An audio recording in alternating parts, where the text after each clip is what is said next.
Hey guys, tonight we're trading our comfy beds and climate-controlled rooms for a journey back in time, way back, to a place that might look familiar from movies and history books. But trust me, the reality is a whole different story. Imagine stepping out of a time machine, blinking into the bright Mediterranean sun, and immediately being hit with a wall of unfamiliar sensations, the smell of something less than fresh, the cacophony of strange languages and animal sounds, the feel of rough, unpaved ground beneath your feet.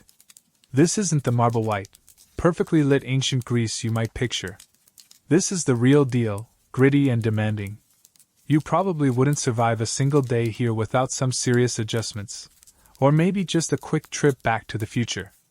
So, before you get comfortable, take a moment to like the video and subscribe, but only if you genuinely enjoy what I do here. Also, drop a comment below with where you're listening from and what time it is. Now, dim the lights, maybe turn on a fan for that soft background hum, and let's ease into tonight's journey together. You've arrived. The air isn't crisp and clean, it's thick with the scent of wood smoke, unwashed bodies, farm animals, and whatever people decided to dump in the street earlier. You step onto a narrow lane, more dirt track than paved road, and immediately have to dodge a donkey laden with amphorae. The buildings around you aren't grand temples, not yet, anyway. Or maybe you're not in Athens or Sparta's prime. They're mostly simple structures made of sun-dried brick or rubble stone, plastered over, with tiled roofs. They huddle close together, casting long shadows in the harsh sunlight. The streets are winding, uneven, and honestly kind of gross. There's no municipal waste collection here. You're sharing your path with discarded food scraps, animal droppings, and who knows what else. Watch your step. Seriously, watch your step. Tripping here isn't just embarrassing. It could land you in a heap of something you absolutely do not want to touch. The noise is constant. Unlike our relatively quiet modern world, ancient Greece was loud. Craftsmen hammer and saw, vendors shout their wares, animals bray and bleat, children play raucously, and people are constantly talking, arguing, or singing. There's no escaping the soundscape. It's a vibrant, overwhelming, and frankly, probably headache-inducing level of noise for someone used to noise-canceling headphones. You try to take a deep breath to steady yourself, but that questionable smell hits you again. Yeah, maybe shallow breaths are the way to go for now. You see people moving about. They look different. Their clothes are simple, often just draped fabric. Their hair is styled in ways you're not used to. Their faces are tanned and weathered, showing the signs of a life lived outdoors and engaged in physical labor. There's a certain intensity in their eyes. Life is hard, and it shows. They stare at you too. You stand out like a sore thumb with your modern clothes, your clean skin, your bewildered expression. You are an obvious outsider, and that immediately makes you a target for suspicion, curiosity, or perhaps even exploitation. Nobody smiles with the easy politeness you might expect. Smiles are earned, or perhaps used in negotiation. Think about the sheer physical discomfort. There are no sidewalks, no smooth pavement. You're walking on uneven ground, possibly rocky or muddy depending on the weather. Your modern, cushioned shoes, if you even thought to bring them, maybe you're barefoot like many, are ill-suited to this terrain. You might twist an ankle within the first hour. And the sun! It beats down relentlessly. There's little shade in the open areas. You're probably sweating already, and without modern deodorant, well, you're adding to the local olfactory profile. Finding your bearings is nearly impossible. There are no street signs, no maps you can pull up on your phone, obviously. Directions are given based on landmarks. Go past the big olive tree, turn left at the blacksmith's forge. You could easily get lost in this maze of alleys and paths. And getting lost could be dangerous, leading you into parts of town where you're even less welcome, or simply wasting precious time and energy. Let's touch on a mainstream historical fact. Ancient Greek cities, or polis, varied greatly in size and layout, but most had a central gathering place called the agora. This was the heart of public life, a market, a meeting place, a forum for discussion and debate. You might eventually find your way to the agora, hoping to find someone who looks approachable or perhaps a source of something you need. But even the agora would be overwhelming, crowded, noisy, full of unfamiliar customs and interactions. Here's a quirky tidbit. Some ancient Greeks believed that garlic could ward off evil spirits, or even give athletes strength. You might see people wearing cloves of garlic, or using it heavily in their cooking for reasons beyond just flavor. So, add the pungent aroma of garlic to that already complex mix of smells assaulting your senses. It's memorable. And a point of scholarly debate. Historians still argue whether the layout and sanitation practices of ancient Greek cities were as universally poor as often depicted, or if there were areas with more sophisticated planning and waste management, particularly in larger or wealthier city-states. You, however, have clearly landed in a spot where sophistication is not the dominant theme. The sheer lack of convenience is staggering. Need to sit down? Find a wall or a rock. Need to use the facilities? Good luck. We'll talk more about sanitation later, but for now, just assume it's not a pleasant or private experience. Need a drink? That's a whole other adventure we'll get to. Everything requires more effort, more time, more physical exertion than you are used to. Your modern body, accustomed to soft chairs, easy transportation, and readily available resources, is already protesting. You look around at the people who call this home. They move with a purpose you lack. They understand the unspoken rules, the social hierarchy, the rhythm of daily life. They know how to navigate these streets, how to barter in the market, how to interact with their neighbors. You are an alien here, stripped of all your modern advantages and knowledge. The sheer foreignness of it all is disorienting. It's not just the language barrier, though that's huge, it's the complete cultural immersion into a world where your assumptions about comfort, safety, and convenience simply do not apply. The sun climbs higher. The heat intensifies. The smells seem to get stronger. The noise doesn't abate. Your initial curiosity is quickly being replaced by a sense of vulnerability and profound discomfort. You realize, with a growing knot in your stomach, that this is just the beginning. Surviving a day here isn't going to be about sightseeing. It's going to be about figuring out the absolute basics in a world designed for people nothing like you. And the first, most immediate challenge? Just existing in this overwhelming, rough environment without immediately giving up or drawing the wrong kind of attention. It's a stark reality check. Your soft, modern hands probably aren't calloused enough for the work ahead. Your stomach isn't ready for the local cuisine. Your immune system is about to face challenges it's never encountered. Your sense of personal space is about to be obliterated. And you haven't even left this dusty, smelly street yet. Welcome to ancient Greece. Your comfortable life feels a million miles away. That smell isn't just unpleasant, it's a constant, invisible threat. Because while you're busy watching where you step to avoid ancient refuse, a far more insidious danger is swirling around you: germs. Killer germs, or at least, germs that your modern, relatively pampered immune system has absolutely no idea how to handle. Remember that slightly gross street you just navigated? Every surface, every breath of that thick air, every interaction carries the potential for infection. We live in a world of antibiotics, vaccines, and filtered water. Ancient Greece did not. Common illnesses that we barely think about today, a nasty cold, the flu, a stomach bug, could easily turn deadly here. Without germ theory, people didn't understand how diseases spread. They might attribute sickness to angry gods, bad air, miasma, imbalances in the body's humors, or even just bad luck. This meant that preventative measures were less than effective by our standards. Washing hands wasn't a routine practice for hygiene. Bathing was more for social or religious reasons, and often done in communal baths which, while perhaps pleasant, weren't exactly sterile environments. Waste management, as you've already noticed, was rudimentary at best, creating perfect breeding grounds for bacteria and pests that carry disease. Imagine waking up with a fever, a racking cough, or violent stomach cramps. Your first instinct would be to reach for your phone to call a doctor, or maybe stumble to a pharmacy for some over-the-counter relief. Here, you're out of luck. There are no pharmacies stocked with ibuprofen or Imodium. There are people who call themselves healers or doctors, but their understanding of what's happening inside you is based on theories that sound utterly bizarre to modern ears. They might try balancing your humors, blood, phlegm, yellow bile, and black bile, through methods like bleeding you, inducing vomiting, or prescribing specific diets. Feeling weak? Maybe you have too much black bile. Let's try some laxatives. Yeah, probably not going to help with that dysentery.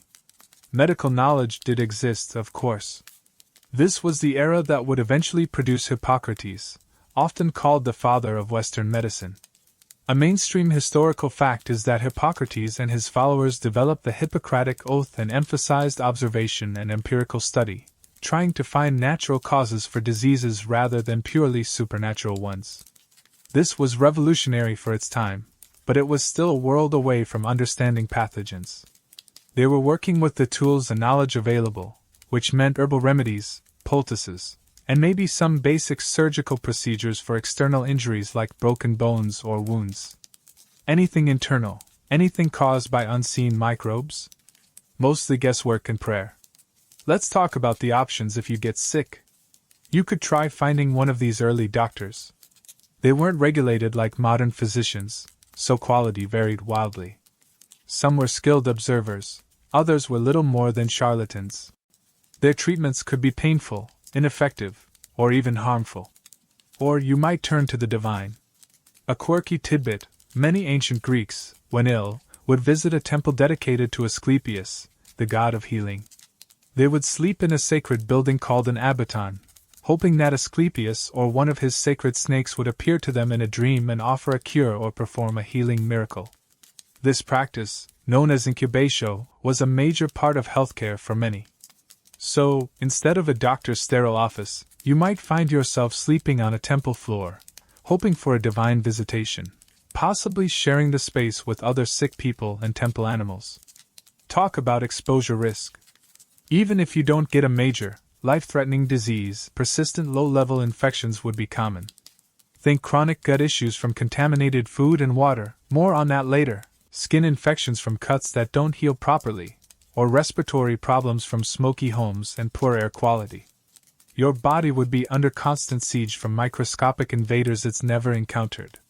It's like your immune system is a medieval castle, and suddenly it's being attacked by fighter jets. It just doesn't have the right defenses. Historians still argue whether the average lifespan was truly as short as often depicted for the entire population, or if high infant mortality skewed the numbers while those who survived childhood often lived reasonably long lives, provided they avoided war, famine, and plague. But even if you survived childhood, the constant threat of disease meant you were always just a bad meal, or a mosquito bite away from serious trouble. Imagine trying to recover from a nasty fever in that Spartan home we'll discuss later. Cramped, possibly damp, no soft bed, no clean sheets, no readily available cool water, and definitely no quiet. You'd be miserable, and your body would be fighting a battle with no modern support. It makes you appreciate your medicine cabinet, doesn't it? Just a little bottle of pills that can wipe out infections that would have killed someone your age in ancient Greece. It's almost miraculous when you think about it in this context. The fear of illness would be palpable.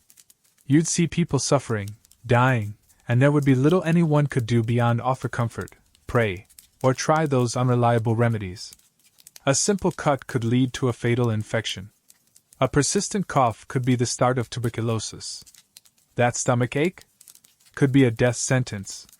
It adds a layer of background anxiety to every single day. You're not just worried about where your next meal is coming from or avoiding that pile of stuff in the street. You're worried about the unseen things entering your body that could shut everything down. And let's not forget the pain. Without modern painkillers, even minor ailments would be excruciating. A toothache? Agony. A broken bone? Torture. Surgery, if you needed it, would be a brutal, terrifying ordeal with limited anesthesia options. You'd probably just bite down on a leather strap and hope for the best. Suddenly, that slightly uncomfortable walk through the dusty streets seems like a walk in the park compared to facing ancient Greek healthcare. Your body is already under stress from the environment. Now layer on the very real and immediate threat of devastating illness with no safety net. It's enough to make you want to curl up and hope you don't sneeze. Or maybe just try to find some of that garlic from section 1. Couldn't hurt, right? Okay, maybe it could, but you get the idea. Surviving the germs is a full-time job your body isn't equipped for. That smell isn't just unpleasant, it's a constant, invisible threat.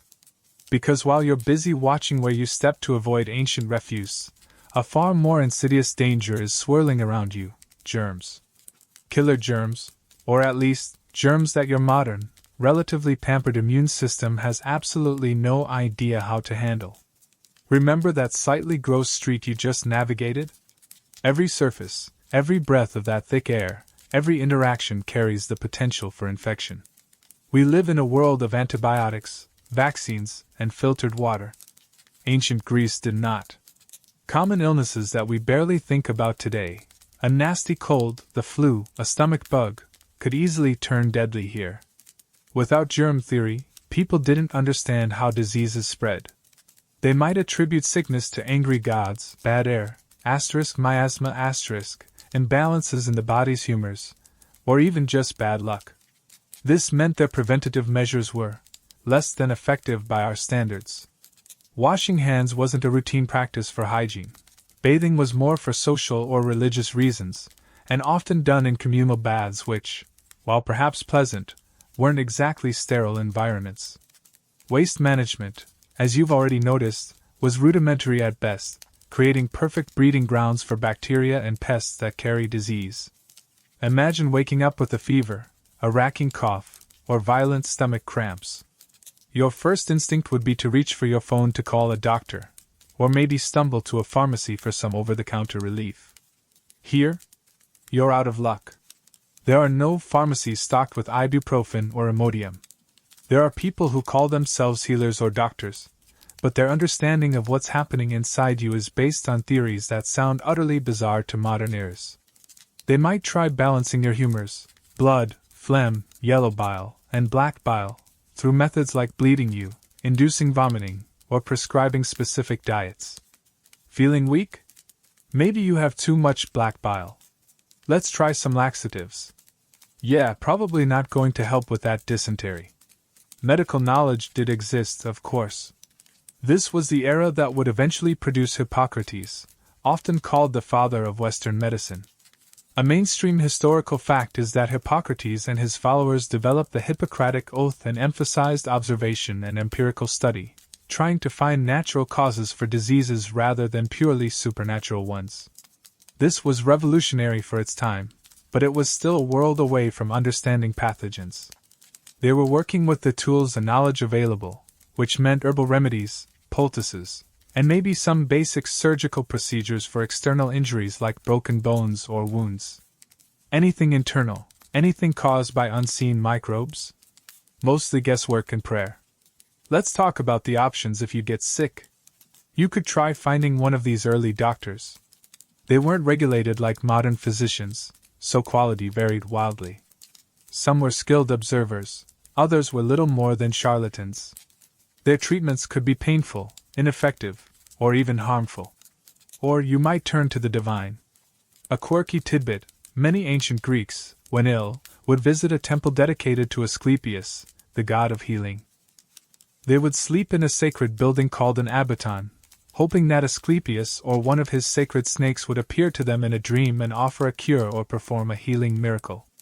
This practice, known as incubatio, was a major part of healthcare for many. So, instead of a doctor's sterile office, you might find yourself sleeping on a temple floor, hoping for a divine visitation, possibly sharing the space with other sick people and temple animals. Talk about exposure risk. Even if you don't get a major, life-threatening disease, persistent low-level infections would be common. Think chronic gut issues from contaminated food and water, more on that later, skin infections from cuts that don't heal properly, or respiratory problems from smoky homes and poor air quality. Your body would be under constant siege from microscopic invaders it's never encountered. It's like your immune system is a medieval castle, and suddenly it's being attacked by fighter jets. It just doesn't have the right defenses. Historians still argue whether the average lifespan was truly as short as often depicted for the entire population, or if high infant mortality skewed the numbers while those who survived childhood often lived reasonably long lives, provided they avoided war, famine, and plague. But even if you survived childhood, the constant threat of disease meant you were always just a bad meal or a mosquito bite away from serious trouble. Imagine trying to recover from a nasty fever in that Spartan home we'll discuss later. Cramped, possibly damp, no soft bed, no clean sheets, no readily available cool water, and definitely no quiet. You'd be miserable, and your body would be fighting a battle with no modern support. It makes you appreciate your medicine cabinet, doesn't it? Just a little bottle of pills that can wipe out infections that would have killed someone your age in ancient Greece. It's almost miraculous when you think about it in this context. The fear of illness would be palpable. You'd see people suffering, dying, and there would be little anyone could do beyond offer comfort, pray, or try those unreliable remedies. A simple cut could lead to a fatal infection. A persistent cough could be the start of tuberculosis. That stomachache could be a death sentence. It adds a layer of background anxiety to every single day. You're not just worried about where your next meal is coming from or avoiding that pile of stuff in the street. You're worried about the unseen things entering your body that could shut everything down. And let's not forget the pain. Without modern painkillers, even minor ailments would be excruciating. A toothache? Agony. A broken bone? Torture. Surgery, if you needed it, would be a brutal, terrifying ordeal with limited anesthesia options. You'd probably just bite down on a leather strap and hope for the best. Suddenly, that slightly uncomfortable walk through the dusty streets seems like a walk in the park compared to facing ancient Greek healthcare. Your body is already under stress from the environment. Now layer on the very real and immediate threat of devastating illness with no safety net. It's enough to make you want to curl up and hope you don't sneeze. Or maybe just try to find some of that garlic from section 1. Couldn't hurt, right? Okay, maybe it could, but you get the idea. Surviving the germs is a full-time job your body isn't equipped for. And speaking of things your body isn't equipped for, let's return to that overwhelming symphony of smells you encountered the moment you arrived. It's not just a backdrop, it's a constant assault on your senses, and another indicator of the sanitation situation. The air is thick with odors that your modern nose, accustomed to filtered air and frequent cleaning, finds deeply offensive. You might have thought the smell of wood smoke and animals was bad, but that's just the beginning. The primary culprit is the simple fact that most ancient Greek cities and towns lacked organized, widespread waste disposal systems as we understand them. There were no garbage trucks making weekly rounds, no complex sewer networks beneath the streets in most places. Household waste, food scraps, ash from fires, broken pottery, human and animal excrement, often ended up right outside the door, in alleys, or in designated, or not so designated, dumping areas. Rain might wash some of it away eventually, but in drier periods, it would simply accumulate and decompose, creating a potent, lingering stench. Imagine the smell of a compost heap mixed with a barnyard and a porta-potty that hasn't been serviced in months, spread across an entire town. Yeah, that's the vibe. Personal hygiene was also very different. While ancient Greeks weren't universally dirty, their practices didn't align with our modern germ-conscious routines. Bathing was common, especially in larger cities with public baths, but it wasn't necessarily a daily full-body scrub with soap. They used oils, strigils, scrapers, to remove dirt and oil, and sometimes ash or other abrasive materials. Think less. Lather, rinse, repeat, and more. Scrape, oil, rinse, maybe. And while communal baths were social centers, the water wasn't constantly purified or changed, so you were essentially bathing in increasingly murky water shared with many others. Not exactly sparkling clean. And deodorant? A modern marvel you'll desperately miss. Sweat, combined with clothes worn for days without washing, would contribute significantly to the overall olfactory profile. You'd smell yourself, and everyone else, constantly. Beyond personal and household waste, The smells of various trades would also fill the air. Tanners, working with animal hides and strong chemicals like urine, often collected for this purpose, yes, you read that right, would create incredibly pungent odors. Blacksmiths and metalworkers would produce smoky, metallic smells. Dyers used various substances, some quite foul-smelling, to color fabrics. Add to this the constant presence of farm animals even within city limits: chickens, goats, donkeys, oxen, and their associated waste, and you have a truly multi-layered, potent smellscape. It's enough to make you understand why some people in period dramas always seem to be holding a perfumed handkerchief to their nose. A quirky tidbit: wealthier ancient Greeks would often use perfumes and scented oils derived from flowers, herbs, and spices, partly for personal adornment, but also likely to mask the less pleasant background odors of daily life. Your modern idea of cologne or perfume is a direct descendant of this ancient practice of trying to smell something other than decomposing garbage and body odor. The sheer volume of noise we discussed earlier is matched by the sheer volume of smell. There's no escaping it. Your home, the market, the streets, even public buildings would carry these pervasive odors to varying degrees. It's not just an inconvenience, it's a constant reminder of the different standards of cleanliness and sanitation. You might find yourself gagging initially, but eventually, your senses might dull slightly out of sheer self-preservation. Or maybe you just spend all your time trying to find the freshest patch of air, which would likely be outside the city walls entirely. A mainstream historical fact is that some ancient Greek cities, particularly larger ones like Athens, did develop rudimentary drainage systems and even public latrines in certain areas, especially around public buildings like the agora or gymnasia. These systems, while not comparable to modern plumbing, represented significant engineering efforts for their time and indicate an awareness of the need for some level of public sanitation, at least in high-traffic areas. However, these were the exception, not the rule, for the average residential street, especially outside the major city-states or during earlier periods. Historians still argue whether the effectiveness and prevalence of these early sanitation efforts were truly impactful on public health, or if the sheer volume of waste and lack of widespread private facilities meant that poor sanitation remained the norm for the majority of the population. Your current location, judging by the immediate sensory evidence, leans heavily towards the poor sanitation is the norm side of that debate. Trying to maintain any semblance of modern cleanliness feels futile. Your clothes will quickly pick up the ambient smells. Your skin will feel perpetually grimy. Even if you find a place to bathe, the water might be questionable, and the effort required significant. You'll quickly realize that the battle against dirt and odor is a losing one here. It makes you appreciate the simple luxury of stepping into a clean shower, putting on freshly laundered clothes, and walking down a paved, clean street without needing a gas mask. The smells of ancient Greece are a powerful, undeniable aspect of its reality, and they serve as a constant, pungent reminder that you are very, very far from home. You might start to think that smelling slightly less terrible than the person next to you is a major hygiene achievement.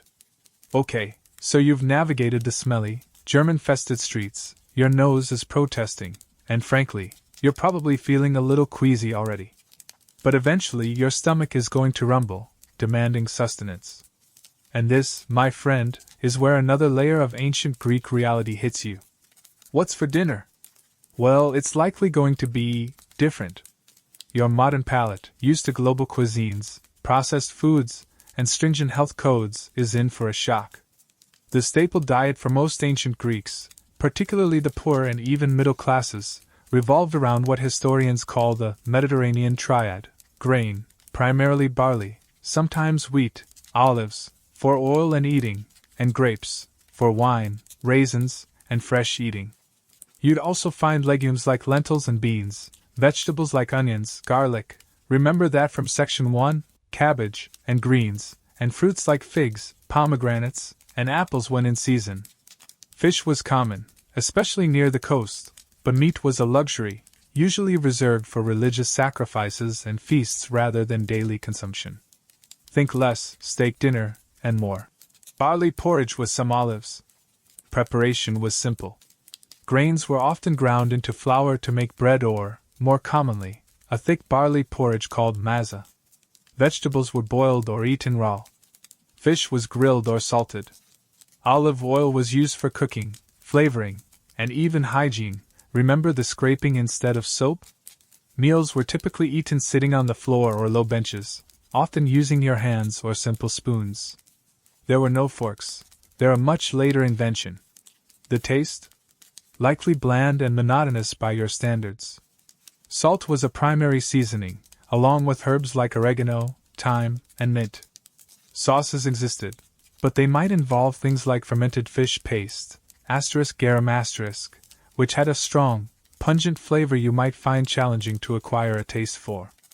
A quirky tidbit: while meat was rare for the poor, offal and less desirable cuts, like tripe, were sometimes eaten. And yes, they ate snails. Lots of snails. So, if you're not a fan of escargot, tough luck. Beyond the taste, the biggest issue is freshness and safety. There was no refrigeration. Food was stored in jars, baskets, or hung up. Grains could be infested with pests. Fruits and vegetables spoiled quickly. Meat and fish were particularly problematic. They had to be eaten very soon after being caught or slaughtered, or preserved through salting or drying, which could affect taste and texture. You'd be constantly evaluating your food for signs of rot or infestation, hoping you weren't about to ingest something that would send you straight to the temple of Asclepius. Remember him from Section 2? Imagine buying some fish in the agora. It's been sitting out all day in the heat, maybe covered with flies. How do you know if it's safe? You don't. You just hope the person selling it is honest and that your luck holds out. This lack of temperature control and understanding of spoilage meant that foodborne illnesses were a constant threat. That stomach bug from Section 2? Very likely came from something you ate or drank. It makes you miss the reassuring, best by date on your milk carton, doesn't it? Or the fact that meat is stored in chilled aisles under strict regulations. Even the water used for cooking could be contaminated, leading to problems regardless of how well the food itself was prepared. This is part of why wine was so important. While ancient Greeks didn't understand germ theory, they noticed that people who drank wine, often diluted with water, seemed to get sick less often than those who drank plain water from questionable sources. Wine production involved fermentation, which killed some pathogens, and the alcohol itself acted as a disinfectant. So, while they didn't know why it helped, they knew it was generally safer. A mainstream historical fact is that drinking wine, usually mixed with water, was a ubiquitous part of daily life, consumed by men, women, and even children, and was seen as safer and more civilized than drinking plain water, especially in urban areas. So you might be washing down your bland barley porridge with a watered-down wine that tastes vaguely of resin, another common additive. Cheers? Trying to maintain your modern dietary preferences would be impossible. Vegan? Good luck finding protein sources beyond beans and lentils, and forget about fortified foods. Vegetarian? Easier, but still limited. Paleo? Meat is too expensive, and you'd still be eating lots of grains and legumes. Gluten-free? Barley and wheat were staples, so you're probably out of luck unless you want to live solely on olives and figs, which isn't sustainable. Your body would have to adapt to a much simpler, less varied diet that might leave you feeling constantly hungry or deficient in certain nutrients. Historians still argue whether the nutritional quality of the average ancient Greek diet was sufficient for sustaining a healthy, active population, or if chronic malnutrition and deficiencies were widespread, particularly among the poor and in times of famine. While they ate whole foods, the lack of variety, dependence on seasonal availability, and potential for spoilage meant that getting a balanced diet wasn't as simple as it is today. And let's not forget the social aspect of food. Meals were often communal, especially for men. Dining was a significant social ritual, particularly the symposium, drinking party, where men would gather to drink, talk, and entertain themselves. While you might be offered food and drink at such an event, you need to navigate complex social customs and expectations while trying not to get sick from the food or the potentially heavily diluted, or undiluted, depending on the company, wine. Imagine trying to make polite conversation while covertly inspecting your food for bugs or trying to stomach a mouthful of fermented fish sauce. Awkward. The sheer lack of choice is also daunting. You can't just pop down to the corner store for a snack or order takeout. You eat what's available when it's available. Your meals would be dictated by the seasons, the local produce, and your social standing. That craving for pizza or a burger? It's going to remain a distant, probably painful, memory. You'd learn to appreciate the simple things, like a fresh fig in season, because the rest of the time, you're probably eating barley porridge again. It's enough to make you want to start a black market for modern snacks. If only you could figure out how currency works here. Spoiler, it's complicated. So, while the food itself might seem simple, the reality of sourcing it, preparing it safely, and making it palatable day after day in a world without refrigeration, modern hygiene, or global supply chains is a significant challenge. Your stomach, much like the rest of your body, is likely already staging a protest. And you haven't even had breakfast yet in this ancient world. Better hope those olives are fresh. Okay, so your stomach is protesting the questionable food, your nose is still reeling from the pervasive smells, and your immune system is already waving a white flag against the killer germs. All this discomfort and stress is making you thirsty. Really, truly thirsty.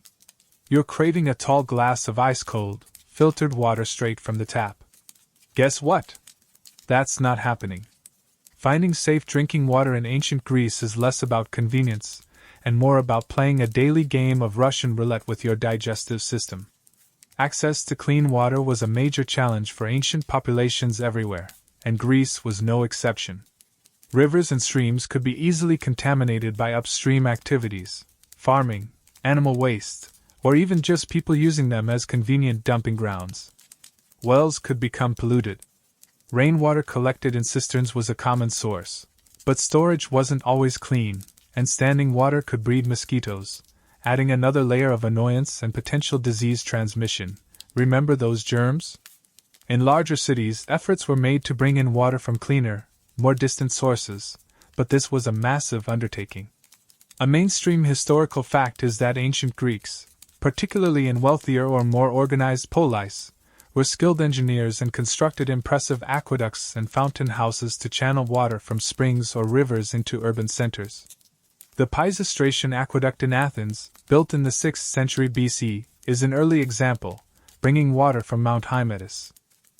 These systems were crucial for supplying public fountains and baths, but they didn't necessarily provide clean, piped water directly into individual homes for the average person. Access was often communal, meaning you'd likely have to walk to a public fountain or well, fill your vessel, anhydria was a common water pot, and carry it back. Imagine doing that multiple times a day, especially in the heat, just for basic hydration and household needs. Your shoulders are probably aching already just thinking about it. Even if the source was relatively clean, the water could get contaminated during transport or storage. Those clay pots you'd be carrying water in, not exactly sealed or sterile. And storing water at home meant it was vulnerable to pests, dust, and whatever else might fall into it. There was no concept of boiling water to purify it for drinking on a regular basis. That kind of germ awareness was millennia away. So, you were essentially drinking water with whatever microscopic life happened to be thriving in it. This is why, as we touched on in the food section, wine was such a crucial part of the diet. It wasn't just for getting tipsy. It was often the safest thing to drink. The fermentation process killed many pathogens, and the alcohol content helped too. Ancient Greeks typically drank wine mixed with water, as drinking it neat was considered barbaric, though Spartans were known to do it sometimes. Adds to their tough reputation, I guess. So your go-to beverage for staying hydrated might be a lukewarm, watered-down wine that tastes vaguely earthy and possibly resonated. Not exactly a refreshing glass of H2O. A quirky tidbit related to water. Some ancient Greek cities had elaborate public fountains that weren't just practical water sources, but also architectural and sculptural masterpieces. They were often decorated with statues and reliefs, making the trip to collect water a visually interesting, if still physically demanding, chore. It's kind of like having a beautiful piece of public art at your local park, except the art is also your only source of drinking water, and you have to haul buckets from it. Adds a certain gravitas to fetching water, doesn't it? Historians still argue whether the prevalence and effectiveness of aqueducts and public fountains significantly reduced waterborne diseases compared to relying solely on local wells and cisterns, or if contamination points along the distribution network and in household storage still posed major health risks for the majority of the population. Regardless of the debate, for you, the outsider thrust into this world, the immediate reality is that getting a safe drink isn't as simple as turning a tap. You'd become acutely aware of the color and smell of the water you're about to drink. Is it cloudy? Does it have a strange odor? These are questions your modern brain would probably never ask, but here, they are literally life or death inquiries. You might develop a sixth sense for which public fountain is generally considered better, or whose well water has the least offensive taste. You'd learn to ration your water carefully, knowing that getting more involves effort and potential risk. Forget leaving the tap running while you brush your teeth, not that you have a tap or toothpaste. Every drop is precious. The constant low level of dehydration and the potential for waterborne illness would be a draining background stressor. Feeling a bit off? Is it the food, the germs, or just the water you drank this morning? You wouldn't know. And remember how getting sick here is a major problem? Contaminated water is one of the fastest ways to introduce nasty pathogens into your system.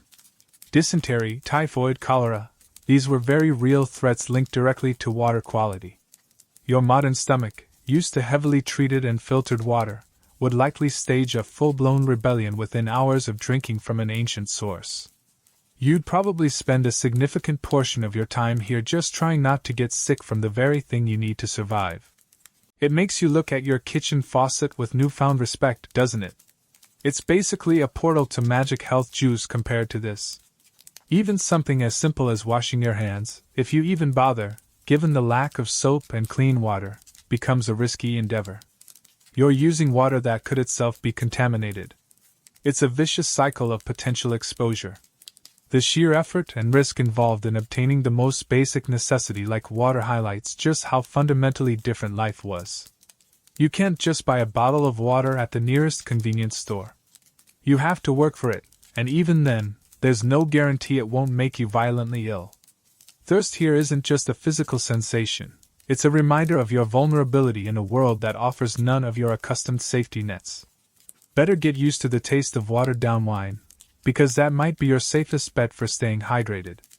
Hope you like it lukewarm. So, you've managed not to keel over from a mysterious ancient malady or succumb to thirst from drinking questionable water. Exhausted from navigating the smelly, confusing streets and the sheer effort of just being here, you desperately want to find somewhere to rest, somewhere private, somewhere that feels like home. Well, about that. Your modern idea of a home is about to get a serious reality check. The place you'd likely find yourself living in ancient Greece, unless you happen to be part of the tiny, ultra-wealthy elite, would be starkly different from anything you're used to. Forget climate control, comfortable furniture, ample storage, or even basic privacy. Most ancient Greek houses, or oikoi, were relatively simple structures, especially compared to the grand temples and public buildings that dominate our image of the era. They were typically built with materials like mud brick or rubble stone, plastered over, with tiled roofs. In cities, they often presented a blank wall to the street, with few windows, especially on the ground floor, for security and privacy. The house would be centered around an open-air courtyard, which served as the heart of the domestic space, a place for cooking, weaving, socializing, and letting light and air into the surrounding rooms. Imagine your living room, kitchen, and laundry room all being essentially outside, just within the walls of your property. Hope you packed an umbrella. The rooms themselves opening onto the courtyard were usually small, dark, and multi-purpose. There wasn't a dedicated living room, dining room, or bedroom in the way we think of them. Furniture was sparse and functional. You'd find chests for storage, your entire wardrobe and possessions might fit in one or two low tables, stools, and perhaps a few simple chairs. Beds were often just mats or animal skins laid out on the floor, Or maybe a simple wooden frame with some padding. The idea of a plush mattress and fluffy pillows is pure science fiction here. Your back is probably already aching just contemplating sleeping on the floor tonight. Space was at a premium, especially in urban areas. Families, often extended families, would live together in these relatively small homes. This meant constant proximity to others. Personal space as you understand it simply didn't exist.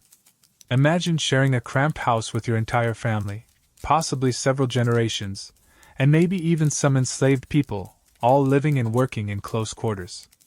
There's no retreating to your own bedroom for alone time, no closing the door to get away from everyone. You are always around other people. For a modern person used to having their own room, their own space, this constant lack of solitude would be incredibly draining and probably lead to a few arguments before the end of the day. "Can I just have 5 minutes to myself?" would be a phrase nobody here understands. Cooking was done over an open fire or a charcoal brazier, usually in the courtyard or a dedicated small room. This meant smoke indoors was common, adding to the already poor air quality and coating everything in soot. There were no modern kitchens with countertops, sinks, or ovens. Food preparation was basic and done at ground level or on low surfaces. Washing dishes? Probably just a quick rinse in a basin, if that, often with the water you just painstakingly carry from the public fountain. Lighting indoors after dark would come from oil lamps, which provide flickering, dim light and add more smoke and odor to the air. Reading or doing intricate tasks would be difficult. Most life happened during daylight hours. And forget insulation or climate control. Homes would be cold and drafty in winter, hot and stuffy in summer. Pests, mice, rats, cockroaches, flies, mosquitoes, would be constant companions, sharing your living space whether you liked it or not. Trying to get a good night's sleep amidst the noise from other people, the discomfort of your bed, the heat or cold, and the buzzing of insects sounds like a special kind of torture, doesn't it? A mainstream historical fact is that the layout of the oikos with its central courtyard was a common and enduring feature of Greek domestic architecture across different regions and periods, reflecting a cultural emphasis on the household as a self-contained unit and the importance of the courtyard for daily activities and privacy from the street.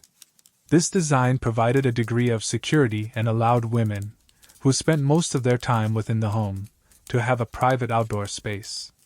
Let's talk about the bathroom situation. Or rather, the lack thereof. There was no indoor plumbing or toilets in the modern sense. For the call of nature, you'd likely use a chamber pot, which would then need to be emptied somewhere, perhaps a cesspit in the courtyard, or simply out into the street or a designated dumping area. Circling back to those delightful smells from Section 3. Bathing, as mentioned before, was often done at public baths if available, or perhaps a quick wash from a basin in the courtyard. The idea of a private bathroom within the home is completely alien. Imagine the sheer awkwardness of needing to use the chamber pot in a small room shared with several other people. Yeah, personal boundaries are pretty much non-existent. A quirky tidbit about ancient Greek homes: some wealthier homes in larger cities might have had slightly more elaborate features, like mosaics on the floors, painted walls, or even simple drainage channels in the courtyard. However, these were luxuries far beyond the reach of the average person. For most, the home was functional, not decorative or luxurious. It was shelter, a place to cook and sleep, and the center of the family unit, but it wasn't designed for comfort or individual retreat.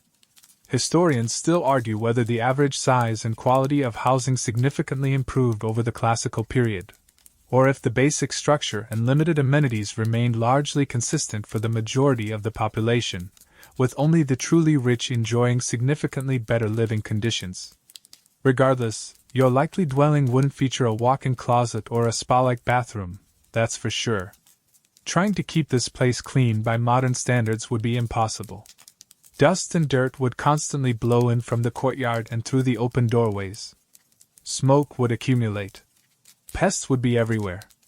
Without modern cleaning supplies or consistent access to large amounts of clean water, maintaining hygiene would be a constant, losing battle. You'd probably just accept a certain level of grime as the norm. Your allergies would likely be in overdrive, constantly reacting to dust, smoke, and animal dander. The lack of privacy extends beyond just physical space. In a small community, or even a busy neighborhood, your life inside the oikos would be relatively open to the scrutiny of your family and neighbors. Walls might not be thick, sounds would carry, and the constant proximity means there are few secrets. Your modern expectation of having a private life within the walls of your home is another thing you'd have to abandon pretty quickly. It makes you appreciate the simple ability to close a door and be alone, doesn't it? So, as the sun sets and the oil lamps are lit, casting long, dancing shadows in your cramped, smoky room, you'd be contemplating a night spent on a hard floor or a simple bed, crammed in with your temporary ancient family, listening to the sounds of their sleep, or lack thereof, smelling the lingering odors of the day's cooking and the ever-present background smells of the street outside. There's no comfortable couch to relax on, no TV to watch, no quiet corner to read. Your living space is basic, exposed, and utterly devoid of the comforts and privacy you take for granted. It's a constant, physical reminder of how different this world is, and how much your modern life is built on layers of convenience and personal space that simply don't exist here. Sleep tight, if you can. Okay, so you've found your home, such as it is, cramped, noisy, and lacking pretty much every modern comfort you can imagine. Now, let's consider what you're wearing. Those comfy jeans, that soft cotton t-shirt, those supportive sneakers? Yeah, time to shed those illusions of comfort. You're going to be dressed like an ancient Greek, and unless you're royalty, that means simple, often itchy, and not particularly practical clothing by your standards. The basic wardrobe for most ancient Greeks was incredibly simple, especially compared to the vast array of clothing options you have today. For both men and women, the primary garment was the chiton, essentially a large rectangle of fabric, usually wool or linen, draped around the body and fastened at the shoulders with pins or clasps. It was often belted at the waist. Men's chitons were typically shorter, reaching the knees or mid-thigh, while women's were longer, often reaching the ankles. Over the chiton, especially outdoors or in cooler weather, you'd wear a himation, another large rectangle of fabric draped over one shoulder and wrapped around the body like a cloak or shawl. That's pretty much it. No complex patterns, no zips, no buttons, well, maybe some pins or toggles, and definitely no elastic waistbands. Getting dressed was more about skillful draping than putting on pre-shaped garments. Imagine trying to wrap yourself in a bedsheet and make it stay put all day. That's roughly the level of complexity you're dealing with. You'll probably trip over your himation at least once. The materials themselves are a major source of discomfort. Wool was the most common fabric, especially for the poor and in cooler regions. Ancient wool wasn't the soft, finely processed merino wool you might find in modern sweaters. It was often coarse, scratchy, and thick. Wearing that directly against your skin all day, especially in the heat, would be incredibly irritating. You'd likely feel constantly itchy and uncomfortable. Linen was lighter and softer, more suitable for warm weather, but it was more expensive than wool, so not everyone could afford it for their everyday wear. Silk and fine, dyed fabrics existed, but they were incredibly luxurious, reserved for the very wealthy elite. Your garments would likely be undyed wool or linen in natural, earthy tones, off-white, brown, gray. Say goodbye to your vibrant modern color palette. Underneath the chiton? Not much. There was no concept of modern underwear, bras, or supportive garments. Women might wear a simple band of cloth around their chest, *strophe and *, but it was more for shaping or covering than support as you know it. Men wore nothing underneath or perhaps a simple loincloth. This lack of support and the feel of rough fabric directly on your skin, combined with sweat from physical labor and the heat, is a recipe for chafing, irritation, and general misery. Your modern body, used to soft cotton briefs and supportive bras, would be screaming in protest by lunchtime. "Can I just get some anti-chafing cream in this era?" you might silently plead. And these clothes weren't washed very often, certainly not with the frequency or effectiveness of modern laundry. Remember the water situation from Section 5? Getting enough water for drinking and cooking was hard enough. Using large quantities for washing clothes was a luxury. Clothes would be beaten, rinsed in streams or basins, again, questionable water quality, and perhaps treated with lye or other harsh substances to clean them. They would retain odors, looping back to Section 3's smells and stains, and the lack of frequent washing would contribute to skin irritation and potential infections. You'd be wearing clothes that were, frankly, a bit grubby and probably smelled faintly of body odor and whatever you brushed up against in the street. Footwear was also basic. Most people wore simple sandals made of leather straps and a sole, or they went barefoot, especially in rural areas or warmer weather. Walking on uneven, rocky, or dirty ground all day in flimsy sandals or with no shoes at all would take a serious toll on your feet. Blisters, cuts, bruises, and stubbed toes would be common. Your modern feet, encased in supportive, cushioned shoes, are completely unprepared for this kind of abuse. Trying to run or move quickly in sandals that might slip off or break would be challenging and potentially dangerous. The clothing offered little protection from the elements. In the hot Mediterranean sun, the wool or linen chiton provides some cover, but there's no SPF factor here, and the heat would still be intense. In cooler weather, a wool himation might offer some warmth, but it's not the equivalent of a modern insulated jacket.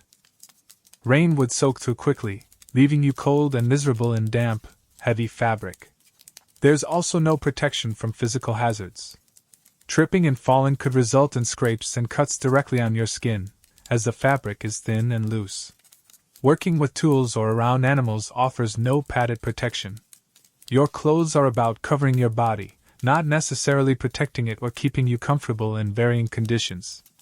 A mainstream historical fact about ancient Greek clothing is that while the basic garments like the chiton and himation remained consistent for centuries, the way they were draped, pinned, and belted evolved over time, creating different styles and silhouettes depending on the period and region.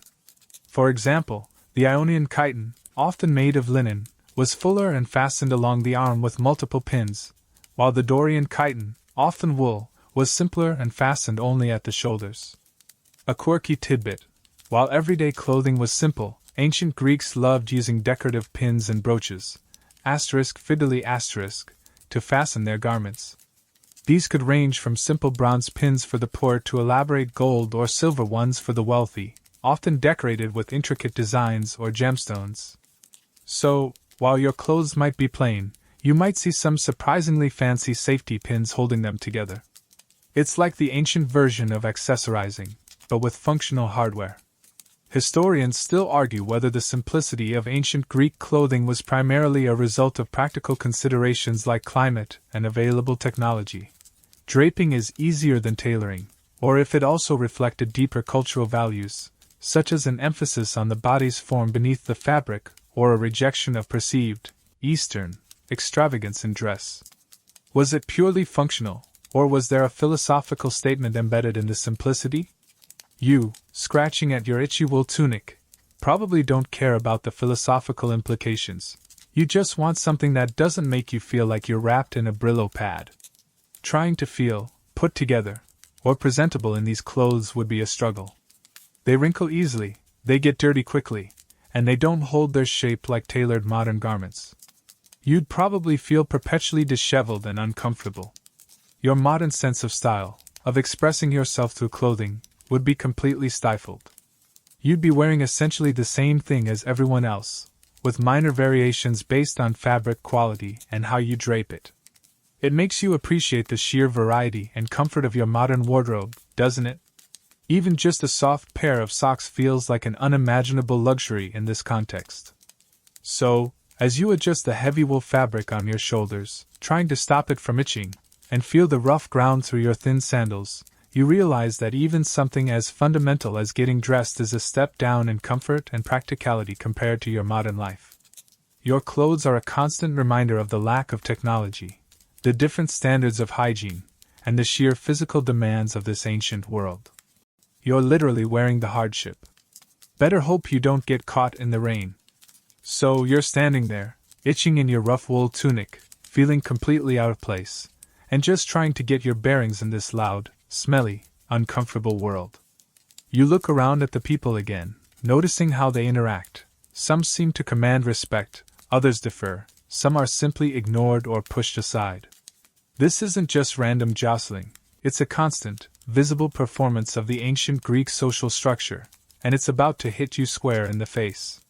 Because one of the most fundamental, inescapable realities of ancient Greece is that your life, your rights, your opportunities, and even how people treat you are overwhelmingly determined by something you have absolutely no control over: your birth. Forget the modern idea of social mobility, where theoretically, anyone can rise through hard work or talent. Though we know that's not always true in practice, it's still the ideal. In ancient Greece, particularly in city-states like Athens or Sparta, the social ladder was incredibly rigid. At the top were full citizens, free-born men whose parents were also citizens. These were the people who could own land, participate in politics, serve in the military as hoplites, heavy infantry, and access the legal system with full rights. Below them were various layers of non-citizens, resident foreigners, *medics* in Athens, freed slaves, and then, at the very bottom, the vast majority of enslaved people. Women, regardless of their birth status, had significantly fewer rights than male citizens. They couldn't vote, hold public office, or typically own large amounts of property independently. As a time-traveling outsider showing up in strange clothes, before you got into the itchy tunic, remember? You immediately fall outside this established system. You are not a free-born Greek citizen. You are not a registered medic. You are not a recognized member of any household or community. This makes you, legally and socially, incredibly vulnerable. You have no rights. You have no legal standing. You can't appeal to the courts, more on justice later, because you're not part of the system. Anyone could potentially exploit you, cheat you, or even harm you, and you would have very little recourse. It's like trying to play a game where you don't know the rules and aren't even listed on the player roster. Good luck getting a fair shake. Imagine trying to buy something in the market. The vendor sees you're an outsider. They might demand an exorbitant price, knowing you don't understand the local currency or customs, and you have no standing to argue or complain. You might try to ask for directions, but people might ignore you, mock you, or deliberately mislead you. Your lack of social status is like a visible sign that says, "Easy target." You'd have to be constantly on your guard, navigating every interaction with extreme caution because you don't have the built-in protections that even the lowest status-free person might have within their community. Let's think about how this hierarchy permeated daily life. Where you sat at public gatherings, who you could marry, what jobs were considered honorable, even where you could walk in certain parts of the city might be subtly or overtly dictated by social class. Public spaces weren't necessarily egalitarian. While the agora might bring different people together, how they interacted and what influence they had was strictly defined by their status. Trying to engage in a political discussion in the agora would be met with immediate dismissal or ridicule. You're not a citizen, your opinion literally does not matter. A mainstream historical fact about this system is that citizenship in many Greek city-states, particularly Athens during its classical period, was a jealously guarded privilege. After reforms in the 5th century BC, Athenian citizenship was typically restricted to those whose both parents were Athenian citizens. This exclusivity meant that a large portion of the free population living in Athens were non-citizens, *medics*, who paid taxes and sometimes served in the military but had no political rights. This highlights how tightly controlled the definition of belonging and power was. Even within the citizen class, there were divisions based on wealth and lineage, but the fundamental split between citizen and non-citizen, and free and enslaved, was the most significant. Trying to cross these lines was incredibly difficult, if not impossible, based purely on merit. You were born into your place, and that was usually where you stayed. This lack of opportunity for advancement based on your own efforts would be incredibly frustrating for someone used to a society that, at least superficially, values individual achievement. Your modern ambition and drive? Pretty useless here without the right birth certificate. Oh, you invented a perpetual motion machine? That's nice. Are you a citizen? No? Okay, back to sweeping the street then. A quirky tidbit related to social status. In some city-states, Sumptuary laws occasionally dictated what different classes of people were allowed to wear or how lavishly they could live, although these weren't always strictly enforced. For example, there might be rules about who could wear certain expensive dyed fabrics or specific types of jewelry. So, that plain wool tunic you're wearing? It doesn't just feel bad, it's also visually signaling your likely low status in this world. No peacocking here unless you're born into the right family.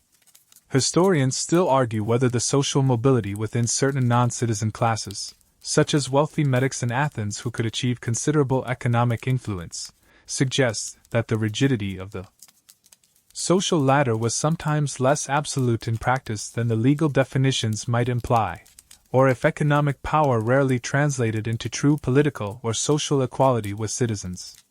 Could a rich foreigner ever truly be seen as an equal? The debate continues. The sheer unfairness of it all would be galling. You, with your modern education and understanding of human rights, however imperfectly applied in your own time, are suddenly plunged into a world where your inherent worth is tied to an accident of birth in a specific location you didn't even come from. It's dehumanizing in a way that's hard to fully grasp until you experience it. You don't just lack privileges, you lack basic recognition as an individual with rights. Imagine trying to get help if you were in trouble. If you were robbed or assaulted, who would you turn to? The authorities? They might not even listen to you, or they might side with the citizen who wronged you. There's no ancient Greek equivalent of calling 911 and expecting help to arrive regardless of your background. Your safety and security would depend entirely on finding a citizen who might be willing to vouch for you or offer protection, likely in exchange for something. You'd be constantly reliant on the goodwill, or self-interest, of others who actually have standing in this society. It's a precarious existence, always on the fringes. Even finding work would be dictated by this structure. Certain trades might be dominated by citizens, others by medics, and the most arduous or undesirable labor would fall to the enslaved. Your skills from the 21st century, coding, marketing, driving a car, operating complex machinery, are completely irrelevant here. You'd be competing for basic manual labor jobs, and even then, you'd be at a disadvantage compared to someone who was at least a recognized resident. You might find yourself doing backbreaking work for minimal pay or sustenance, simply because that's all that's available to someone with no status. This constant awareness of your place, or lack thereof, in the social hierarchy would be exhausting. Every interaction, every decision, would be filtered through the lens of, what is my status here, and how will that affect the outcome? You can't just be yourself. You have to navigate a complex, unforgiving system built on birthright. It makes you appreciate the relative anonymity and equality of opportunity, again, acknowledging it's not perfect in your modern world. Here, you're not just an outsider, you're a non-person in the eyes of the law and society. It's a heavy weight to carry, adding another layer of stress to your already difficult day. You're starting to realize that just existing here requires a level of social navigation you never anticipated, and you're starting from the absolute bottom rung, with no ladder in sight. So, you've grasped that your modern identity and expectations count for precisely nothing in this ancient world. Your status is non-existent, your rights are zero, and you're navigating a rigid social structure where birth is destiny. And as you observe the people around you, the citizens with their air of entitlement, the medics trying to carve out a life, you also notice another group, ever present, often in the background, performing the most arduous tasks. This is the reality of slavery, and it was an absolutely fundamental, ubiquitous part of ancient Greek society. You can't understand or survive a day here without confronting this brutal system head-on. Slavery wasn't some fringe phenomenon or a minor footnote. It was the economic and social engine that powered much of the ancient Greek world. Estimates vary wildly, but in some city-states like Athens during its peak, enslaved people may have constituted a significant portion, perhaps even a third or more, of the total population. They were everywhere, working in the fields, in the mines, an especially brutal fate, in workshops, rowing in warships, and crucially in households. Your Spartan home, humble as it is, might well include one or more enslaved individuals performing domestic chores. This isn't just a historical concept you read about, It's a living, breathing, deeply uncomfortable reality unfolding right in front of you. You witness people being treated as property, bought and sold, commanded and punished, with no personal freedom or recognized humanity beyond their utility to their owner. It's a stark contrast to any society you've ever known. How did people become enslaved? There were several paths to this grim fate. War captives were a major source. Defeated enemies, their families, and their people could all be taken as slaves. Piracy and kidnapping were also common, with people being seized from coastal areas or ships and sold into servitude. Debt slavery, where individuals who couldn't pay their debts could be enslaved by their creditors, existed in some periods and places, although it was abolished in Athens by Solon's reforms. A mainstream historical fact is that Solon's reforms in the early 6th century BC were pivotal in Athenian history, including the abolition of debt slavery and the reordering of the citizen body based on wealth rather than birth alone, though slavery itself remained integral to the economy. Finally, children born to enslaved mothers were typically born into slavery themselves. There was no concept of inherent human rights that precluded one person owning another. The conditions of slavery varied widely depending on the owner, the type of work, and the location, but it was always, by definition, a life devoid of freedom and dignity. Enslaved people had no legal rights. They couldn't own property, couldn't marry legally, any unions were at the owner's discretion and had no legal standing, and their testimony in court was often only accepted under torture. Owners had immense power, including the right to inflict corporal punishment, sometimes severely. The most grueling conditions were often found in the mines, where enslaved people toiled underground in dark, dangerous, and suffocating tunnels, often chained, with high mortality rates. Agricultural slaves also faced relentless physical labor from dawn till dusk. Household slaves might have slightly better conditions depending on the benevolence, or lack thereof, of their owners, but they were still subject to their owner's absolute authority, including the potential for physical or sexual abuse. The sounds you hear aren't just the general din of the city. They include the shouts of owners, perhaps the crack of a whip, the clanking of tools wielded by those who have no choice but to work. For you, a modern person with a concept of individual liberty and human rights, witnessing this system firsthand is deeply disturbing.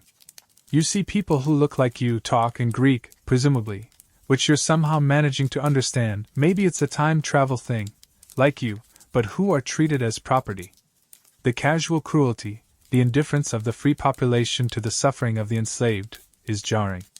You might feel a desperate urge to intervene, to speak out, to help. But remember your status? Or lack thereof? Any attempt to challenge the system or interfere with an owner's control over their property would be met with swift and severe consequences for you. You'd be seen as a dangerous troublemaker, someone who doesn't understand or respect the fundamental order of this world. You could easily find yourself imprisoned, beaten, or even enslaved yourself for daring to question the established norm. Your modern moral compass is a dangerous liability here. A quirky tidbit about ancient Greek slavery: while enslaved people were property, they weren't always anonymous laborers.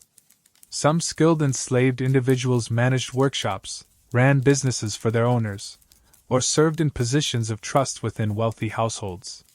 There were even instances where enslaved people could save up money, perhaps given to them by their owners or earned in their limited free time, if any, and eventually purchase their freedom, becoming freedmen or free women, though they still faced social limitations. It wasn't common, and it was incredibly difficult, but the possibility of manumission, being freed by an owner, did exist. So, while the system was brutal, the experiences within it weren't entirely monolithic. Historians still argue whether the pervasive reliance on slave labor in ancient Greece ultimately hindered technological innovation, as there was less incentive to develop labor-saving devices when human power was cheap and readily available, or if Greek ingenuity was simply focused in different areas like architecture, philosophy, and warfare. Did slavery make them lazy engineers? The debate continues. Trying to interact with enslaved people as an equal would be incredibly awkward and likely forbidden. Any kindness you showed could be misinterpreted or even seen as undermining the owner's authority. You'd have to constantly perform the expected social behavior, treating enslaved people as property, even if it went against every fiber of your modern being. The psychological toll of participating, even passively, in a society built on forced labor is immense. You're complicit just by existing within it. It makes you reflect on your own society, doesn't it? Thinking about the hidden labor, the global supply chains, the things you consume without thinking about who made them. Maybe your modern world isn't quite as free and clear as you like to think. But at least you're not seeing people literally owned by other people on your way to the grocery store. The constant presence of slavery adds another layer of tension and discomfort to daily life. You see the fear in some eyes, the resignation in others, the occasional flicker of defiance that is quickly suppressed. You understand that any misfortune, capture by pirates, falling into debt, if you somehow manage to acquire debt without status, being on the losing side of a conflict, could instantly plunge you into this abyss. Your freedom, which you take for granted, is the most precious and precarious thing you possess here, and seeing it denied to so many is a constant, chilling reminder of your own vulnerability. It's a harsh, inescapable reality that stains every aspect of ancient Greek society, making even the grandest temples or philosophical discussions feel tainted by the unseen suffering that underpins them. You wouldn't last a day here without being forced to confront this moral quandary, and the sheer helplessness you feel in the face of it is crushing.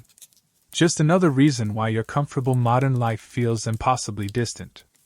Okay, so you've navigated the smells, dodged the germs, choked down the questionable food, rationed your dubious water, tried to find comfort in your cramped dwelling, and scratched at your itchy tunic while feeling the sting of being a social nobody in a society propped up by the brutal reality of slavery. You've seen the layers of discomfort and disadvantage. But all of that? That's just the background noise. The main act, the thing that would truly break your modern body and spirit within a day, is the sheer, relentless, backbreaking physical labor required just to survive. In your modern life, you might sit at a desk, operate machinery with the push of a button, drive to the store, or order everything online. Even physically demanding jobs often involve specialized tools, ergonomic considerations, and legally mandated breaks. None of that exists here. Ancient Greece ran on human muscle power, supplemented by animals like oxen or donkeys, and the simplest of tools, shovels, hoes, hammers, basic levers and pulleys. Everything, and I mean everything, required manual effort. Building a house? You're digging the foundations by hand, hauling stones, mixing mud brick, lifting heavy timbers. Farming? You're plowing with a simple wooden plow pulled by animals, if you're lucky enough to have them, otherwise maybe you're the animal, sowing seeds by hand, weeding under the hot sun, harvesting with sickles, threshing grain with flails, all day, every day, dictated by the seasons. Crafting goods? You're hammering metal, weaving fabric on a loom, grinding grain, pressing olives or grapes, all tasks that are physically demanding and repetitive. Think about the basic necessities. Getting water? You're walking to the fountain or well, hauling heavy pots back. Preparing food? You're grinding grain by hand, chopping wood for the fire, stirring pots over the heat. Keeping clean, or trying to? You're hauling bathwater, scrubbing clothes by hand. Every single task that your modern life has automated, simplified, or made less physically taxing is here a significant physical undertaking. Your hands, probably soft from typing on keyboards and opening prepackaged food, would be blistered within hours. Your back and shoulders would ache from carrying loads you never imagined lifting. Your legs would burn from constant walking and standing on uneven ground. There's no such thing as a light day, or taking it easy. Work is from sunrise to sunset, whenever there is daylight to see by. There are no weekends off, no paid holidays, no sick leave. If you don't work, you don't eat. It's that simple. The rhythm of life is dictated by the sun and the seasons, demanding constant toil during planting and harvest, and still requiring daily effort for chores and basic sustenance during leaner times. Your concept of an 8-hour workday with a lunch break and 2 15-minute rests? Hilarious. You'd be lucky to get a short pause for a quick, simple meal eaten on the go or squatting by the fire. This relentless physical demand isn't just tiring, it's dangerous. Exhaustion leads to mistakes.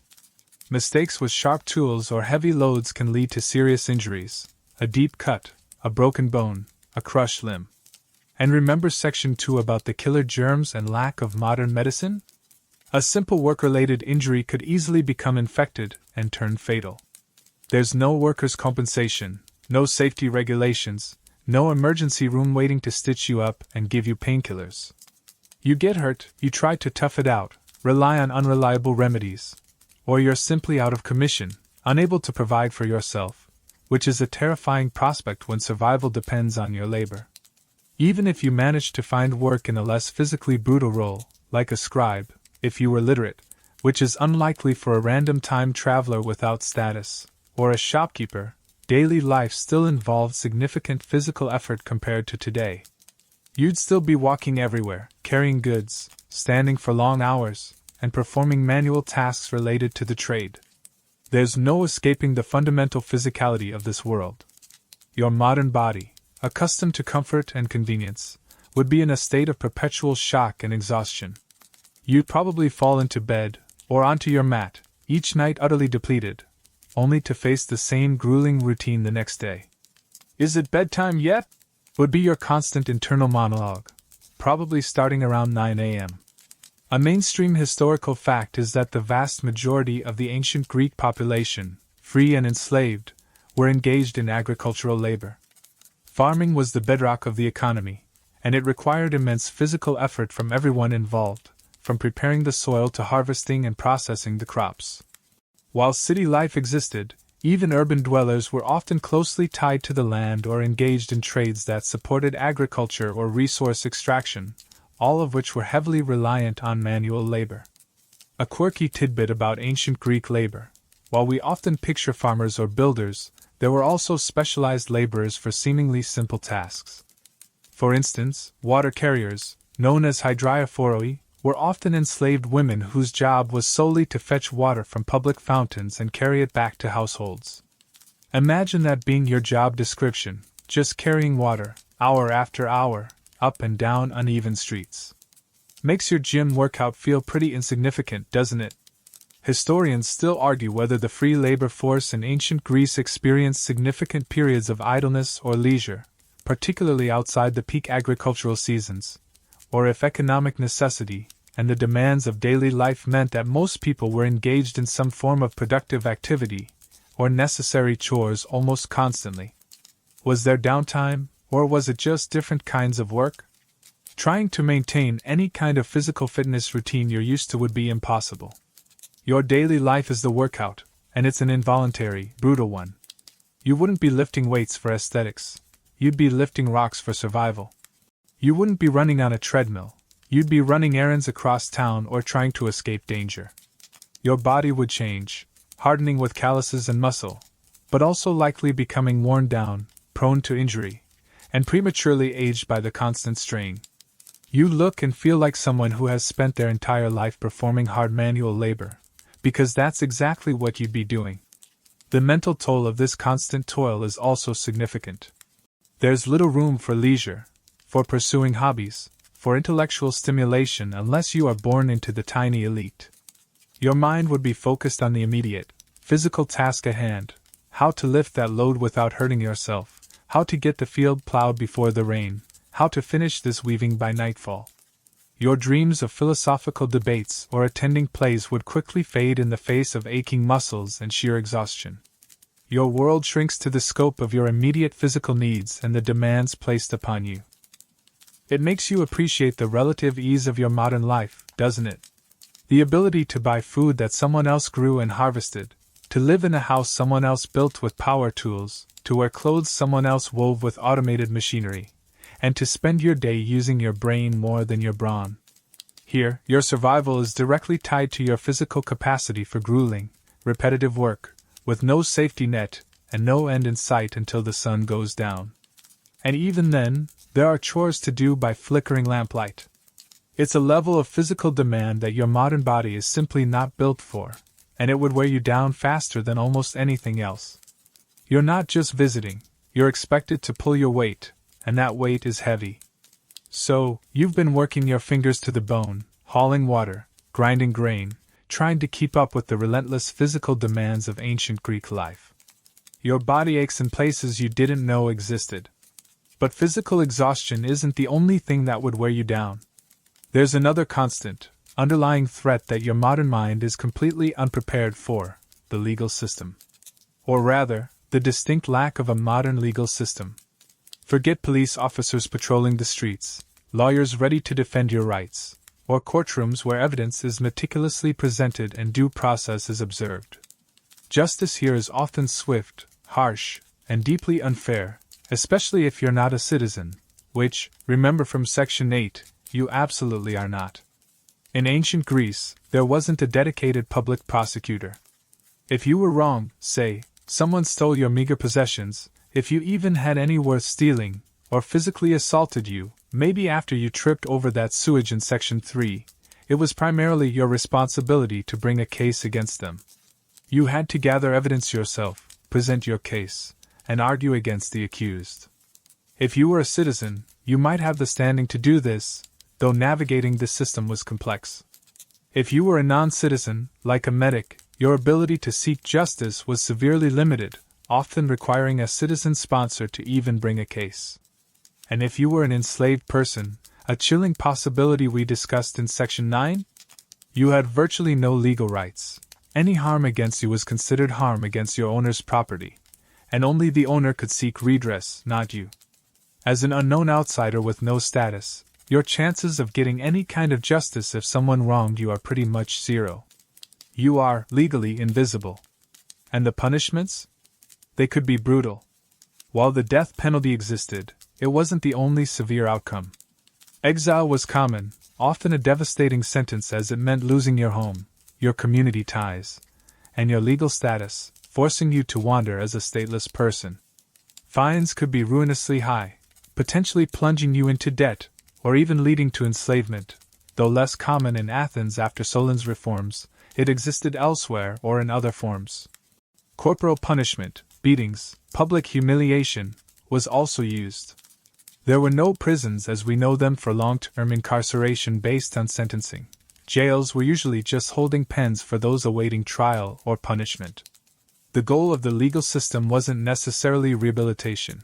It was about maintaining social order, punishing wrongdoing, and sometimes, extracting vengeance or compensation. Imagine being falsely accused of something. Maybe you were in the wrong place at the wrong time. Maybe someone didn't like the look of your weird modern clothes before you got the tunic. Or maybe you just accidentally offended a citizen.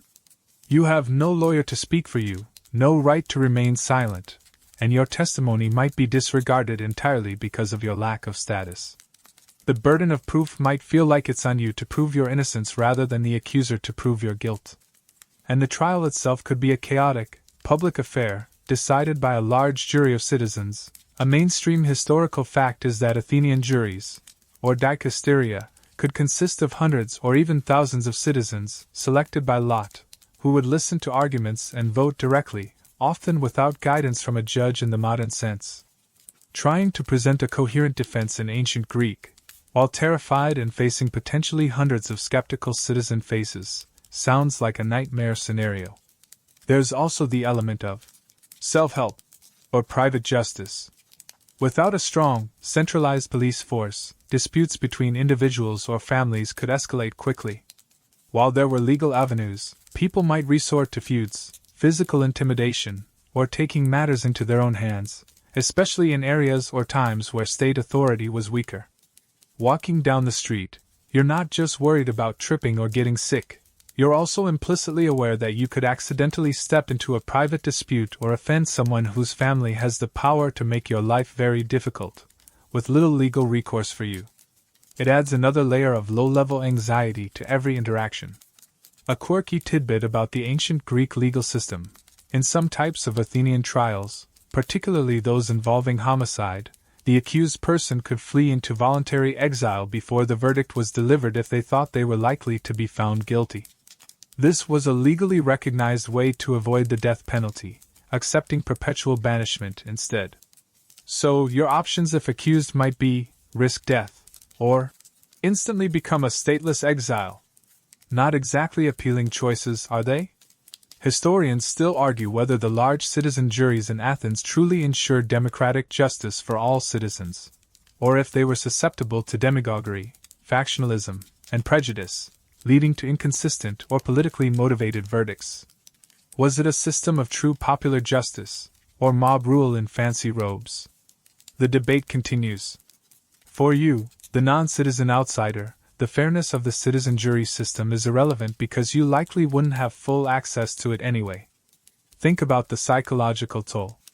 You're constantly vulnerable, not just to disease or starvation or physical labor, but to the arbitrary power of others and a legal system that doesn't recognize you. You can't just call the authorities if you see something wrong or if you are threatened. You have to rely on your wits, your ability to avoid trouble, and perhaps finding a powerful citizen patron, a very difficult task for a nobody, to offer some semblance of protection. Your sense of safety and security, which you take for granted in the modern world, is completely shattered.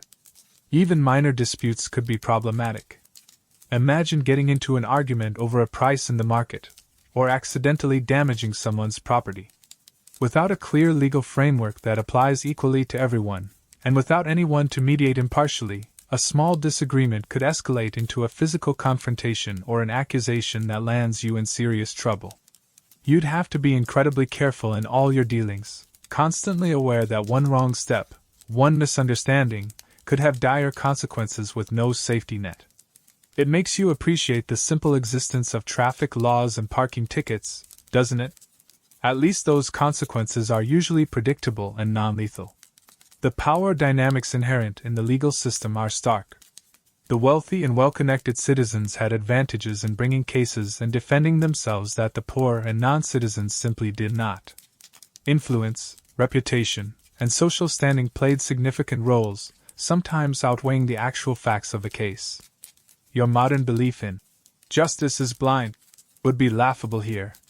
Justice wears the blindfold of status and prejudice. You'd find yourself constantly navigating a world where the rules are unclear, the enforcers are unreliable or non-existent, and your own vulnerability is paramount. The threat of legal trouble, or just plain unfairness, hangs in the air alongside the smells and the noise. It's not just the physical hardship or the lack of comfort that would make survival difficult. It's the pervasive sense of insecurity, knowing that at any moment, you could run afoul of the harsh, arbitrary justice system and have absolutely no way to defend yourself. Better just keep your head down, avoid any kind of conflict, and hope nobody notices you too much. Easier said than done in a place where you stick out like a sore thumb. So, you're aching from the physical labor, nervous about the unfair justice system, and generally feeling pretty vulnerable in this world. But there's another layer of complexity, another constant source of anxiety and effort that permeates every single aspect of ancient Greek life, from the moment you wake up to the moment you hopefully fall asleep without being eaten by too many pests. And that is the gods. Forget the idea of religion being something you engage with for an hour on a Sunday, or a private personal belief system. In ancient Greece, the gods Zeus, Hera, Poseidon, Athena, Apollo, Aphrodite, and a whole pantheon of others, plus countless local deities, nymphs, and spirits, were an integral, active, and often unpredictable part of daily existence. You wouldn't last a day here without having to navigate their demands, appease their potential wrath, and try to understand a worldview where divine intervention was considered a very real factor in everything from the weather to your personal fortune. Your modern mind, likely secular or used to a different religious framework entirely, would struggle immensely with this constant, pervasive religiosity. Every natural event, every stroke of luck, good or bad, every success or failure could be interpreted as a sign of divine favor or displeasure. Did your crops fail? Perhaps Demeter is angry. Did you win a foot race? Apollo must have smiled upon you. Did you trip over that pile of stuff in the street and twist your ankle? Remember section 1? Maybe you inadvertently offended Hermes, the god of travelers. There's no concept of random chance or scientific explanation for most things. The gods are always watching, always potentially interfering. This means you'd be constantly on edge, trying to live in a way that pleased the divine powers, or at least avoided annoying them. Appeasing the gods involved a continuous cycle of rituals, prayers, and sacrifices. You wouldn't just pray when you needed something. You'd offer prayers and libations, poured offerings, often of wine or oil, regularly, before meals, before undertaking a journey, before making an important decision, upon waking, upon going to sleep. You'd visit local shrines and temples to leave offerings, which could be anything from simple cakes of grain or honey to valuable objects, or even animal sacrifices depending on the deity, the occasion, and your means. Imagine having to factor in multiple prayer sessions and trips to local altars just to get through your morning routine without feeling like you were tempting fate. Your schedule, already packed with grueling labor, would now include mandatory religious observance. And forgetting? Or doing it incorrectly? That could be seen as disrespectful, potentially incurring divine anger, which was a terrifying prospect. Major events, both public and private, were heavily intertwined with religious festivals and ceremonies. City-states held elaborate festivals honoring their patron deities. The great Dionysia in Athens for Dionysus, the god of theater and wine, or the Panathenaea for Athena, the city's namesake goddess. These weren't just parties. They involved processions, sacrifices, often large-scale animal sacrifices, with parts of the animal offered to the god and the rest consumed in communal feasts, athletic competitions, and dramatic performances. As a non-citizen outsider, you might be excluded from participating in some of the more sacred rituals, but you'd still be expected to show respect and navigate the city during these times of heightened religious activity. Trying to understand the complex calendar of festivals, the specific rituals associated with each god, and the proper way to behave during these events would be utterly bewildering. It's like trying to understand the rules of a dozen different sports being played simultaneously, with divine referees who might just smite you if you make a mistake. Let's talk about oracles and divination. When facing important decisions, individuals and even city-states would consult oracles, most famously the Oracle of Apollo at Delphi. People would travel long distances, remember how dangerous travel was from Section 14, to ask questions about the future, war, marriage, or other matters. The priestess at Delphi would deliver cryptic answers, interpreted by priests. This wasn't seen as superstition, it was a legitimate way of seeking divine guidance. Beyond the famous oracles, there were also various forms of divination practiced locally, like interpreting the flight of birds, the entrails of sacrificed animals, or dreams. You'd constantly encounter people looking for omens, trying to decipher signs from the gods and the world around them. Your modern skepticism would be completely out of place. Questioning the power of the oracle or dismissing divination would be seen as foolish at best, and pious at worst.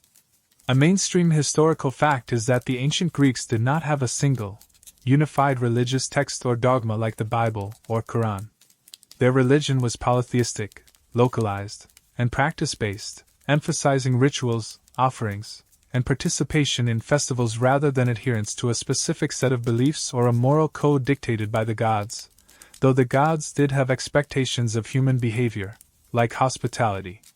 This decentralized, fluid nature of Greek religion makes it very different from many modern faiths. The gods weren't necessarily seen as morally perfect or benevolent. They had human-like flaws, engaged in squabbles, affairs, and could be petty, vengeful, or capricious. You couldn't always rely on them to be fair or just. This unpredictability added another layer of anxiety. You might do everything right, offer all the proper sacrifices, and still face misfortune because a god happened to be in a bad mood or had a conflict with another deity. Trying to understand the complex, often contradictory myths and genealogies of the gods, and figuring out which god was relevant to your current situation, would be a constant mental exercise. Okay, I need a good harvest, so I should pray to Demeter. But is Poseidon angry about that fish I ate yesterday? And did I remember to pour a libation to Hermes for safe travels this morning? It's enough to give you a headache on top of all the smells and discomfort. A quirky tidbit about ancient Greek religious practice. Along with grand temples, small, personal shrines or altars were common in homes and even in public spaces. People would leave small offerings or pray at these whenever they felt the need to connect with the divine, making religious observance a very integrated part of the domestic and public landscape, not confined to specific buildings or times. Your home, that cramped, smoky place from Section 6, would likely have a small altar, requiring your participation in household religious rituals led by the head of the family. Historians still argue whether the average ancient Greek truly believed in the literal truth of the myths and divine interventions as presented, or if their participation in rituals was more about maintaining social cohesion, honoring tradition, and acknowledging powerful, unseen forces in a way that provided order and explanation in a chaotic world. Was it deep personal faith, or a pragmatic approach to navigating the unknown? The debate continues. For you, the outsider, navigating this religious landscape is fraught with peril. You don't know the customs, the proper prayers, the specific local deities, or the taboos that might offend. Accidentally disrespecting a god could have social consequences, being seen as impious, or, terrifyingly, perceived divine consequences, blight, illness, disaster. You'd be constantly trying to observe and imitate, hoping not to make a glaring error that marks you even further as an ignorant foreigner. Your lack of understanding wouldn't be seen as benign ignorance. It could be interpreted as dangerous impiety. The sheer mental load of constantly factoring the gods into your decisions, worrying about potential divine punishment, and participating in unfamiliar rituals on top of everything else would be exhausting. You can't just focus on finding food or shelter. You also have to worry about your spiritual standing in a world where the gods are always listening, always judging, and always capable of messing with your life for reasons you might never understand. It makes you appreciate a world where you can generally go about your day without worrying that a deity is going to strike you with lightning because you forgot to pour out some wine for them. It's a constant, low-level stressor, adding yet another reason why lasting a day in this unpredictable, divinely charged environment is far harder than it looks. You're not just surviving the physical world, you're trying to survive the spiritual one too, and you don't even know the rules. So, you're trying to appease the gods, navigate the rigid social rules, avoid offending anyone in the brutal justice system, and somehow find the energy for another day of backbreaking labor, all while scratching that persistent itch from your wool tunic. Just when you think you might be getting a tenuous grip on the sheer difficulty of this world, you remember something else fundamental about ancient Greece. It was almost constantly at war. Forget the occasional international conflict you hear about on the news today. Here, the threat of conflict, whether it was your city-state against a rival neighbor, a Persian invasion looming, or internal strife, was a pervasive, background hum of anxiety that could erupt into terrifying reality at any moment. Life wasn't just about surviving the daily grind. It was about living under the shadow of potential violence.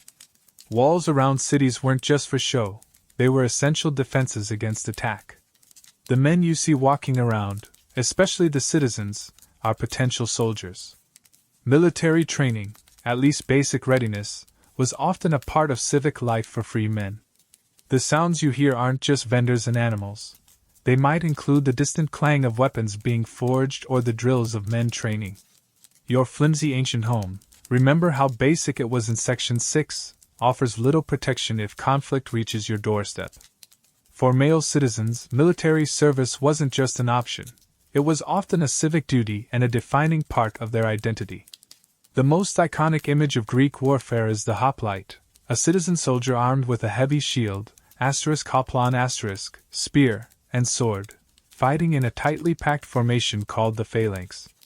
A mainstream historical fact is that the hoplite phalanx was the dominant military formation in ancient Greece for centuries. It relied on cohesion and discipline, with soldiers literally depending on the shield of the man next to them for protection. Service in the phalanx was often restricted to citizens who could afford their own armor and weapons, linking military duty directly to social status and political rights. Circling back to Section 8.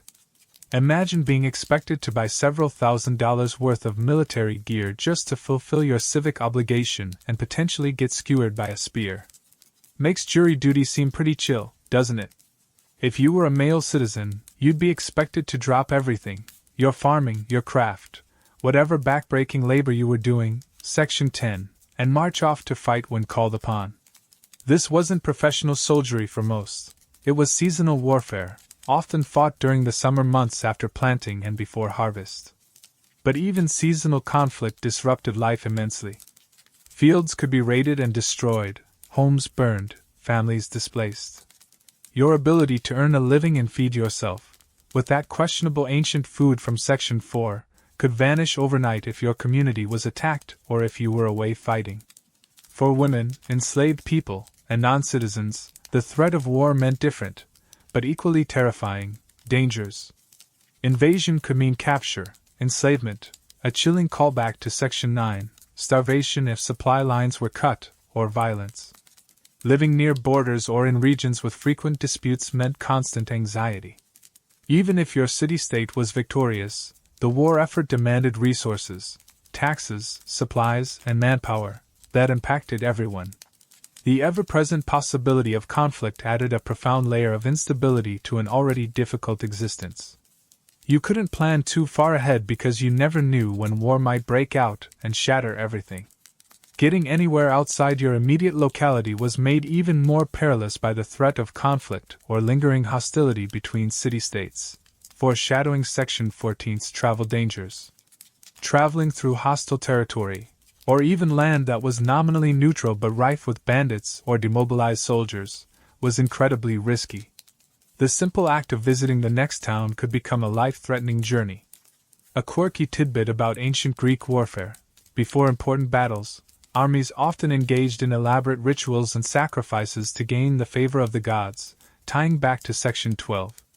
Generals would interpret omens from animal entrails or the flight of birds, and the morale of the troops could depend heavily on whether the signs were considered favorable. So, before facing down a phalanx of angry Spartans, your general might be anxiously poking at a sheep's liver, hoping for a thumbs up from Zeus. Adds a whole new meaning to divine strategy, doesn't it? Historians still argue whether the frequent warfare between Greek city-states ultimately stimulated innovation and cultural development through competition and the exchange of ideas, or if it was primarily a destructive force that hindered long-term progress and stability, leading to exhaustion that made them vulnerable to external powers like Macedon and Rome. Was the constant fighting a necessary evil that forged Greek identity, or just a tragic waste of life and resources? The debate continues. Even if you weren't directly involved in fighting, the psychological toll of living with the constant possibility of war would be immense. The news of battles, whether victories or defeats, would travel slowly and often arrive with tales of horror and loss. You'd see returning soldiers, perhaps injured or traumatized, or witness the grief of families who had lost loved ones. The celebration of victory would be tempered by the knowledge that the cycle of violence would likely continue. There was no widespread peace movement, no international body dedicated to preventing conflict. War was, for better or worse, a fundamental part of the political landscape. It makes you appreciate the relative peace and stability you likely experience in your modern life, where large-scale warfare isn't a daily, personal threat, even if regional conflicts persist. Your modern aversion to violence, or your belief in peaceful resolution would be completely out of place here. Strength, military prowess, and the willingness to defend your city-state, or attack another, were highly valued qualities, particularly for men. Philosophical discussions about justice and peace existed, but they often took place within a reality where war was seen as an inevitable, sometimes even glorious, aspect of life. Trying to opt out or express pacifist views would likely be met with confusion, scorn, or suspicion, especially during times of tension. You'd be seen as weak, unmanly, or perhaps even disloyal. The economic impact of war was also severe. Trade could be disrupted, resources diverted to the military, and infrastructure damaged. Famine and hardship often followed in the wake of conflict, even for the victors. So, even if you survived the fighting itself, you might face starvation or economic ruin because of it. Your precarious existence, already dependent on constant labor and vulnerable to disease and the elements, is made even more unstable by the unpredictable arrival of organized violence. It's just another layer of stress and danger in a world that seems determined to wear you down physically, mentally, and emotionally. You're living on the edge of a knife, and that knife is often wielded by a neighboring city-state. So, you're living under the constant shadow of war, navigating a society where your status is zero and justice is a pipe dream, all while trying to survive the daily grind of relentless physical labor.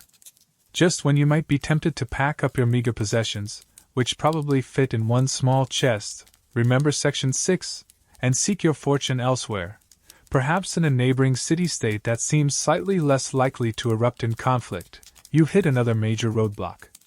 Because getting anywhere in ancient Greece? That's not a simple matter of hopping on a train or driving down a paved highway. Traveling is slow, difficult, and incredibly perilous, adding yet another layer of danger and discomfort to your already challenging existence. Forget the idea of a leisurely road trip with rest stops and clear signage. Ancient Greek roads, where they existed at all outside major processional routes or military paths, were generally unpaved tracks, dusty in the summer, muddy in the winter, and uneven year-round. Most travel was done on foot. Yes, you'd be walking. For miles. Day after day. Your thin sandals, remember Section 7, are already struggling with the uneven ground in your local area. Imagine walking for days on end, over hills, through valleys, carrying whatever few belongings you have. If you were wealthy, you might have a horse or a donkey, but that still meant dealing with the same rough terrain and slow pace. A journey of even a few dozen miles could take days, not hours, and would leave you utterly exhausted. Your modern body, used to sitting in a car or plane for hours, would be screaming in protest after the first few miles. "Are we there yet?" would be a constant, futile question echoing in your aching head. And the dangers on the road were very real. Bandits were a perennial problem, especially in more remote or mountainous areas. Travelers, particularly those who looked like they might have something worth stealing, even your weird modern watch, if you still had it, would be a target, were vulnerable to ambush. There was no centralized police force patrolling the roads. You were largely on your own. Encountering a group of armed men on a lonely stretch of road was a terrifying possibility, and resistance might mean injury or death. Even wild animals posed a greater threat than you're used to. Wolves, bears, or even just aggressive stray dogs could be dangerous, especially if you were traveling alone or at night. Sea travel was an alternative, especially for longer distances between city-states or islands, given Greece's geography. But sailing in the ancient world was far from the luxurious cruise ship experience you might imagine. Ships were relatively small, powered by oars or sails, and entirely at the mercy of the weather. Storms could appear quickly, wrecking ships and drowning everyone aboard. Navigation was based on coastline features, the stars, and experience, not GPS or radar. And just like on land, there were human dangers at sea. Pirates were a constant scourge in the Mediterranean, preying on merchant vessels and passenger ships alike. Being captured by pirates could easily lead to being sold into slavery, a chilling callback to Section 9, a fate you are already desperately trying to avoid. A mainstream historical fact is that piracy was so endemic in the Mediterranean during certain periods that major powers like Rome had to launch massive campaigns specifically to suppress it, highlighting the constant threat it posed to sea travel and trade. The infrastructure for travelers was minimal compared to modern standards. There were no comfortable hotels or motels every few miles. You might find a simple, often squalid, tavern or guest house in a town along your route, but these could be noisy, uncomfortable, and potentially unsafe places, frequented by all sorts of questionable characters. Your cramped ancient home, Section 6, might start to look appealing compared to some of the roadside accommodations. More often, you'd be relying on the hospitality of strangers, a practice known as xenia, which was governed by complex social rules, but still risky for an unknown foreigner, or simply camping outdoors, exposed to the elements, pests, remember Section 15's preview, and potential dangers. Imagine trying to get a good night's sleep on the hard ground, under the stars, constantly listening for sounds that might signal trouble.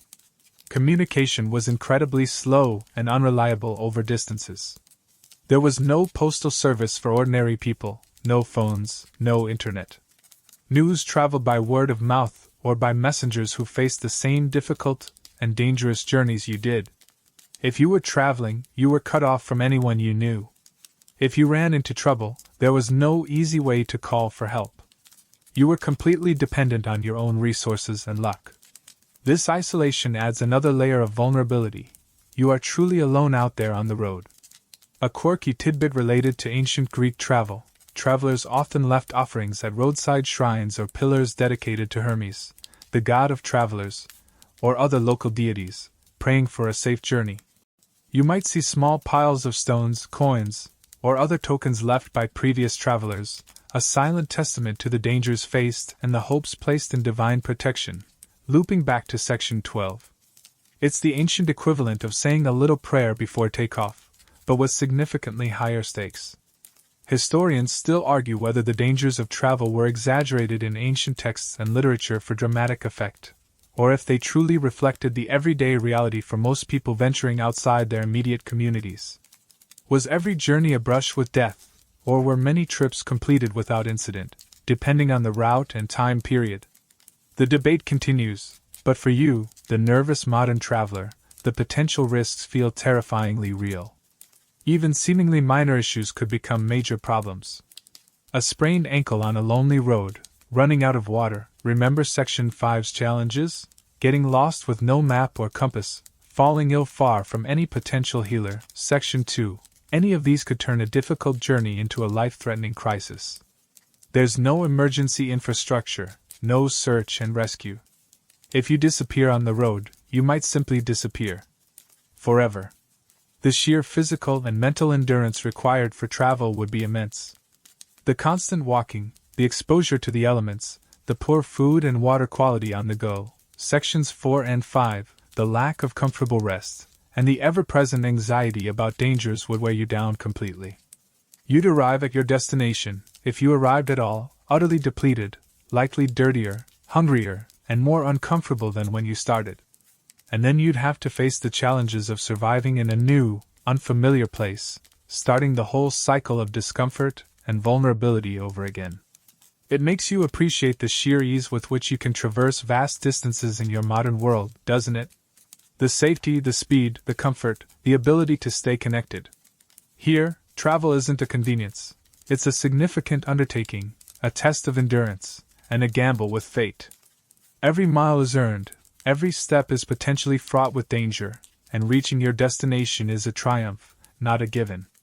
The journey itself is just another stark reminder that your modern life, with its layers of safety and convenience, is a world away from the harsh reality of ancient Greece. You wouldn't last a day traveling here without realizing just how precarious movement was and how vulnerable you are when you step outside the perceived safety, such as it is, of your immediate community. Better hope you don't need to visit your ancient Greek auntie who lives 2 cities over. So, you've been living under the constant shadow of war, navigating a society where your status is zero and justice is a pipe dream, all while trying to survive the daily grind of relentless physical labor. Just when you might be tempted to pack up your meager possessions, which probably fit in one small chest, remember Section 6, and seek your fortune elsewhere, perhaps in a neighboring city-state that seems slightly less likely to erupt in conflict, you've hit another major roadblock. Because getting anywhere in ancient Greece? That's not a simple matter of hopping on a train or driving down a paved highway. Traveling is slow, difficult, and incredibly perilous, adding yet another layer of danger and discomfort to your already challenging existence. But even if you manage to stay put and avoid the perils of the road, life at home, or just moving around your immediate community, isn't exactly a picnic either. Because beyond the major threats, it's the constant, grinding annoyance of daily life that would truly test your patience and perhaps drive you utterly mad within a day.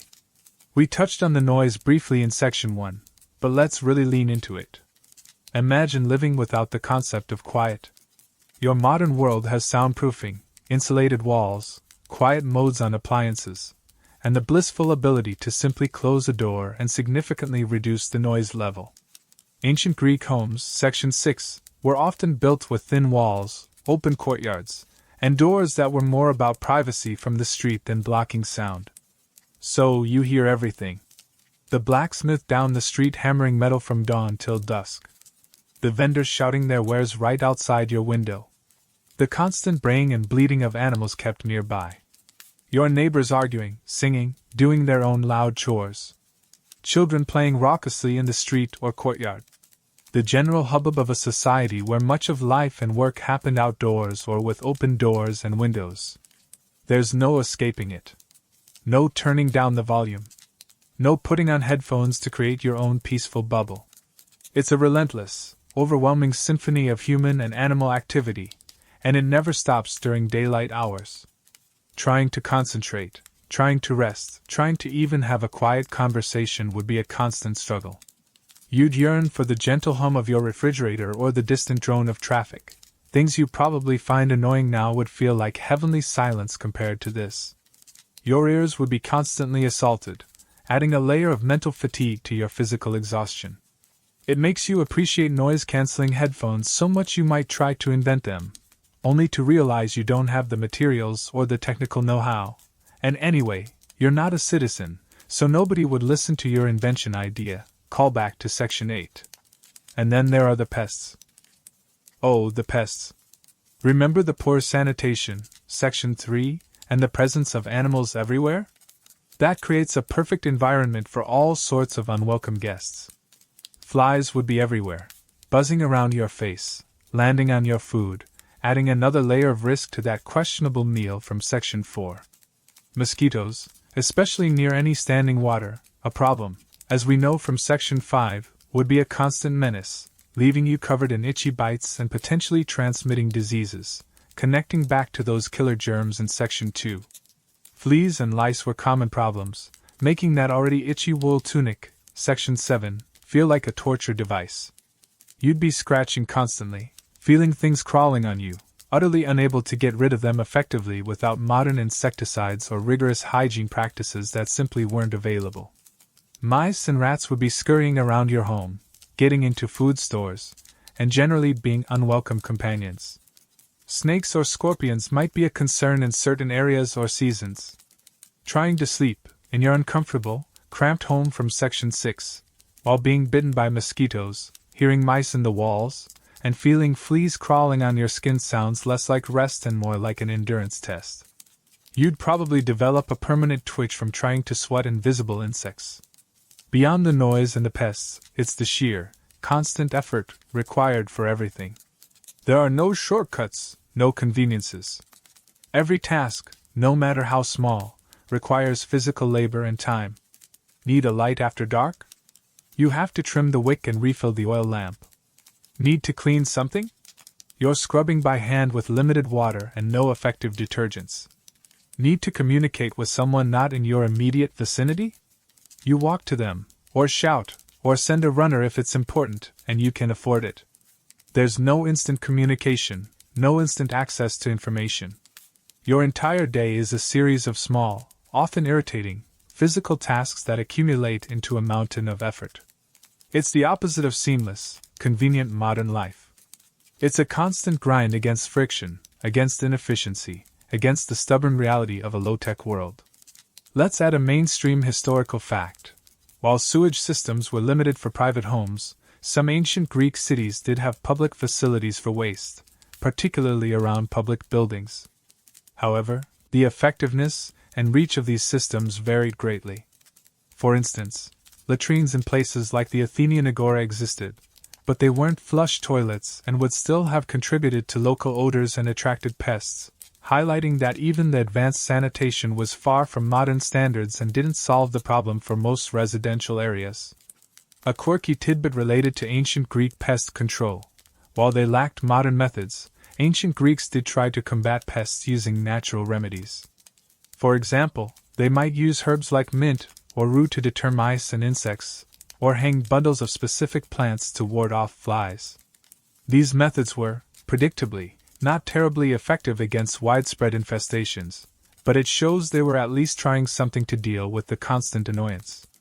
You might find yourself rubbing mint leaves on your tunic, hoping it helps with the fleas, which, spoiler alert, it probably won't. Historians still argue whether the cumulative effect of these daily hardships, the noise, the pests, the lack of comfort, the constant labor, significantly impacted the mental and physical health of the average ancient Greek population beyond the more obvious threats like disease and famine, or if people simply developed a much higher tolerance for discomfort and annoyance than modern humans possess. Were they perpetually stressed and miserable, or did they just accept this as the normal state of affairs? The debate continues. The lack of privacy, callback to Section 6, also adds to the daily grind. You are constantly under the gaze and earshot of others, family, neighbors, people passing by. There's no quiet corner to escape to, no soundproof room to retreat into. Your life is lived largely in the open, adding a layer of social pressure and constant awareness of how you are perceived. This can be mentally exhausting, never feeling truly alone or able to let your guard down. Your modern expectation of personal space and quiet contemplation would be utterly shattered. You'd be living in a constant state of overstimulation. Too much noise, too many smells, too many people, too many things crawling on you. It's not one big, dramatic event that would break you. It's the relentless accumulation of these small, irritating, uncomfortable details, day in and day out. It's the straw that breaks the camel's back, if the camel is already starving, dehydrated, injured, and covered in flies. You just want 5 minutes of blessed silence and stillness. But that's a luxury this world simply doesn't offer. You'd probably start talking to yourself just to hear a voice that isn't shouting or braying, and even that might be overheard and commented upon. The sheer physical dirt is also a constant annoyance. Dust from the unpaved streets, soot from the fires, grime from daily labor, animal droppings, it's everywhere. Your clothes, Section 7, are constantly getting dirty, your hands are always grubby, and that feeling of being perpetually unclean is a low-level source of misery. There's no easy way to feel truly clean and fresh. You just accept a certain level of grubbiness as the norm, which for your modern self is a significant mental hurdle. It makes you look at your vacuum cleaner, your washing machine, and your bottle of hand sanitizer with reverence. They aren't just conveniences. They are shields against a level of pervasive dirt and discomfort that you are simply not equipped to handle mentally or physically for long. So, as you sit there, perhaps trying to pick a flea off your arm, listening to the cacophony outside, smelling the familiar unpleasant odors, and feeling the ache in your muscles from the day's work, you realize that survival here isn't just about dodging death. It's about enduring a constant barrage of minor, yet utterly exhausting, annoyances. It's the cumulative weight of the noise, the pests, the dirt, the lack of privacy, and the endless, inefficient chores that would wear down your modern spirit faster than almost anything else. It's the daily grind in its most literal, unforgiving form. You wouldn't last a day here without desperately wishing for the simple, blessed, quiet comfort of your own clean, private, pest-free home, a million miles away from the annoying realities of ancient Greece. As the sun dips below the horizon, casting long, fading shadows across the dusty ground, the relentless noise of the day might soften slightly, replaced by the sounds of evening, distant voices, the crackling of cooking fires, maybe the mournful cry of an owl. The air might cool, offering a brief respite from the heat, though the pervasive smells still linger on the breeze. You find yourself back in your simple dwelling, the flickering light of an oil lamp casting dancing shadows on the rough walls, highlighting the dust and grime that are simply a part of life here. Your body aches from the day's unaccustomed labor, your skin itches from the rough fabric and unseen passengers, and your mind is weary from the constant assault on your senses and the anxiety of navigating this alien world. There's no comfortable bed to sink into, no soft pillow to rest your head. You lie down on your mat or simple bed, listening to the sounds of the household settling in around you, the sounds of the ancient night filtering through the thin walls. The world outside feels vast and unpredictable, filled with dangers you barely understand, from angry gods to harsh justice to the ever-present threat of illness and war. Your own life feels fragile, stripped of the safety nets and comforts you took for granted. But for now, for this moment, you are still here. Just breathe softly, let the sounds of this distant age wash over you, and try to find a moment of stillness in the discomfort. The modern world, with its clean sheets and quiet rooms and easy water, is waiting for you, just a thought away. Let the feeling of this ancient place fade slowly, like the light from the oil lamp. Just drift away, Back to comfort, back to quiet.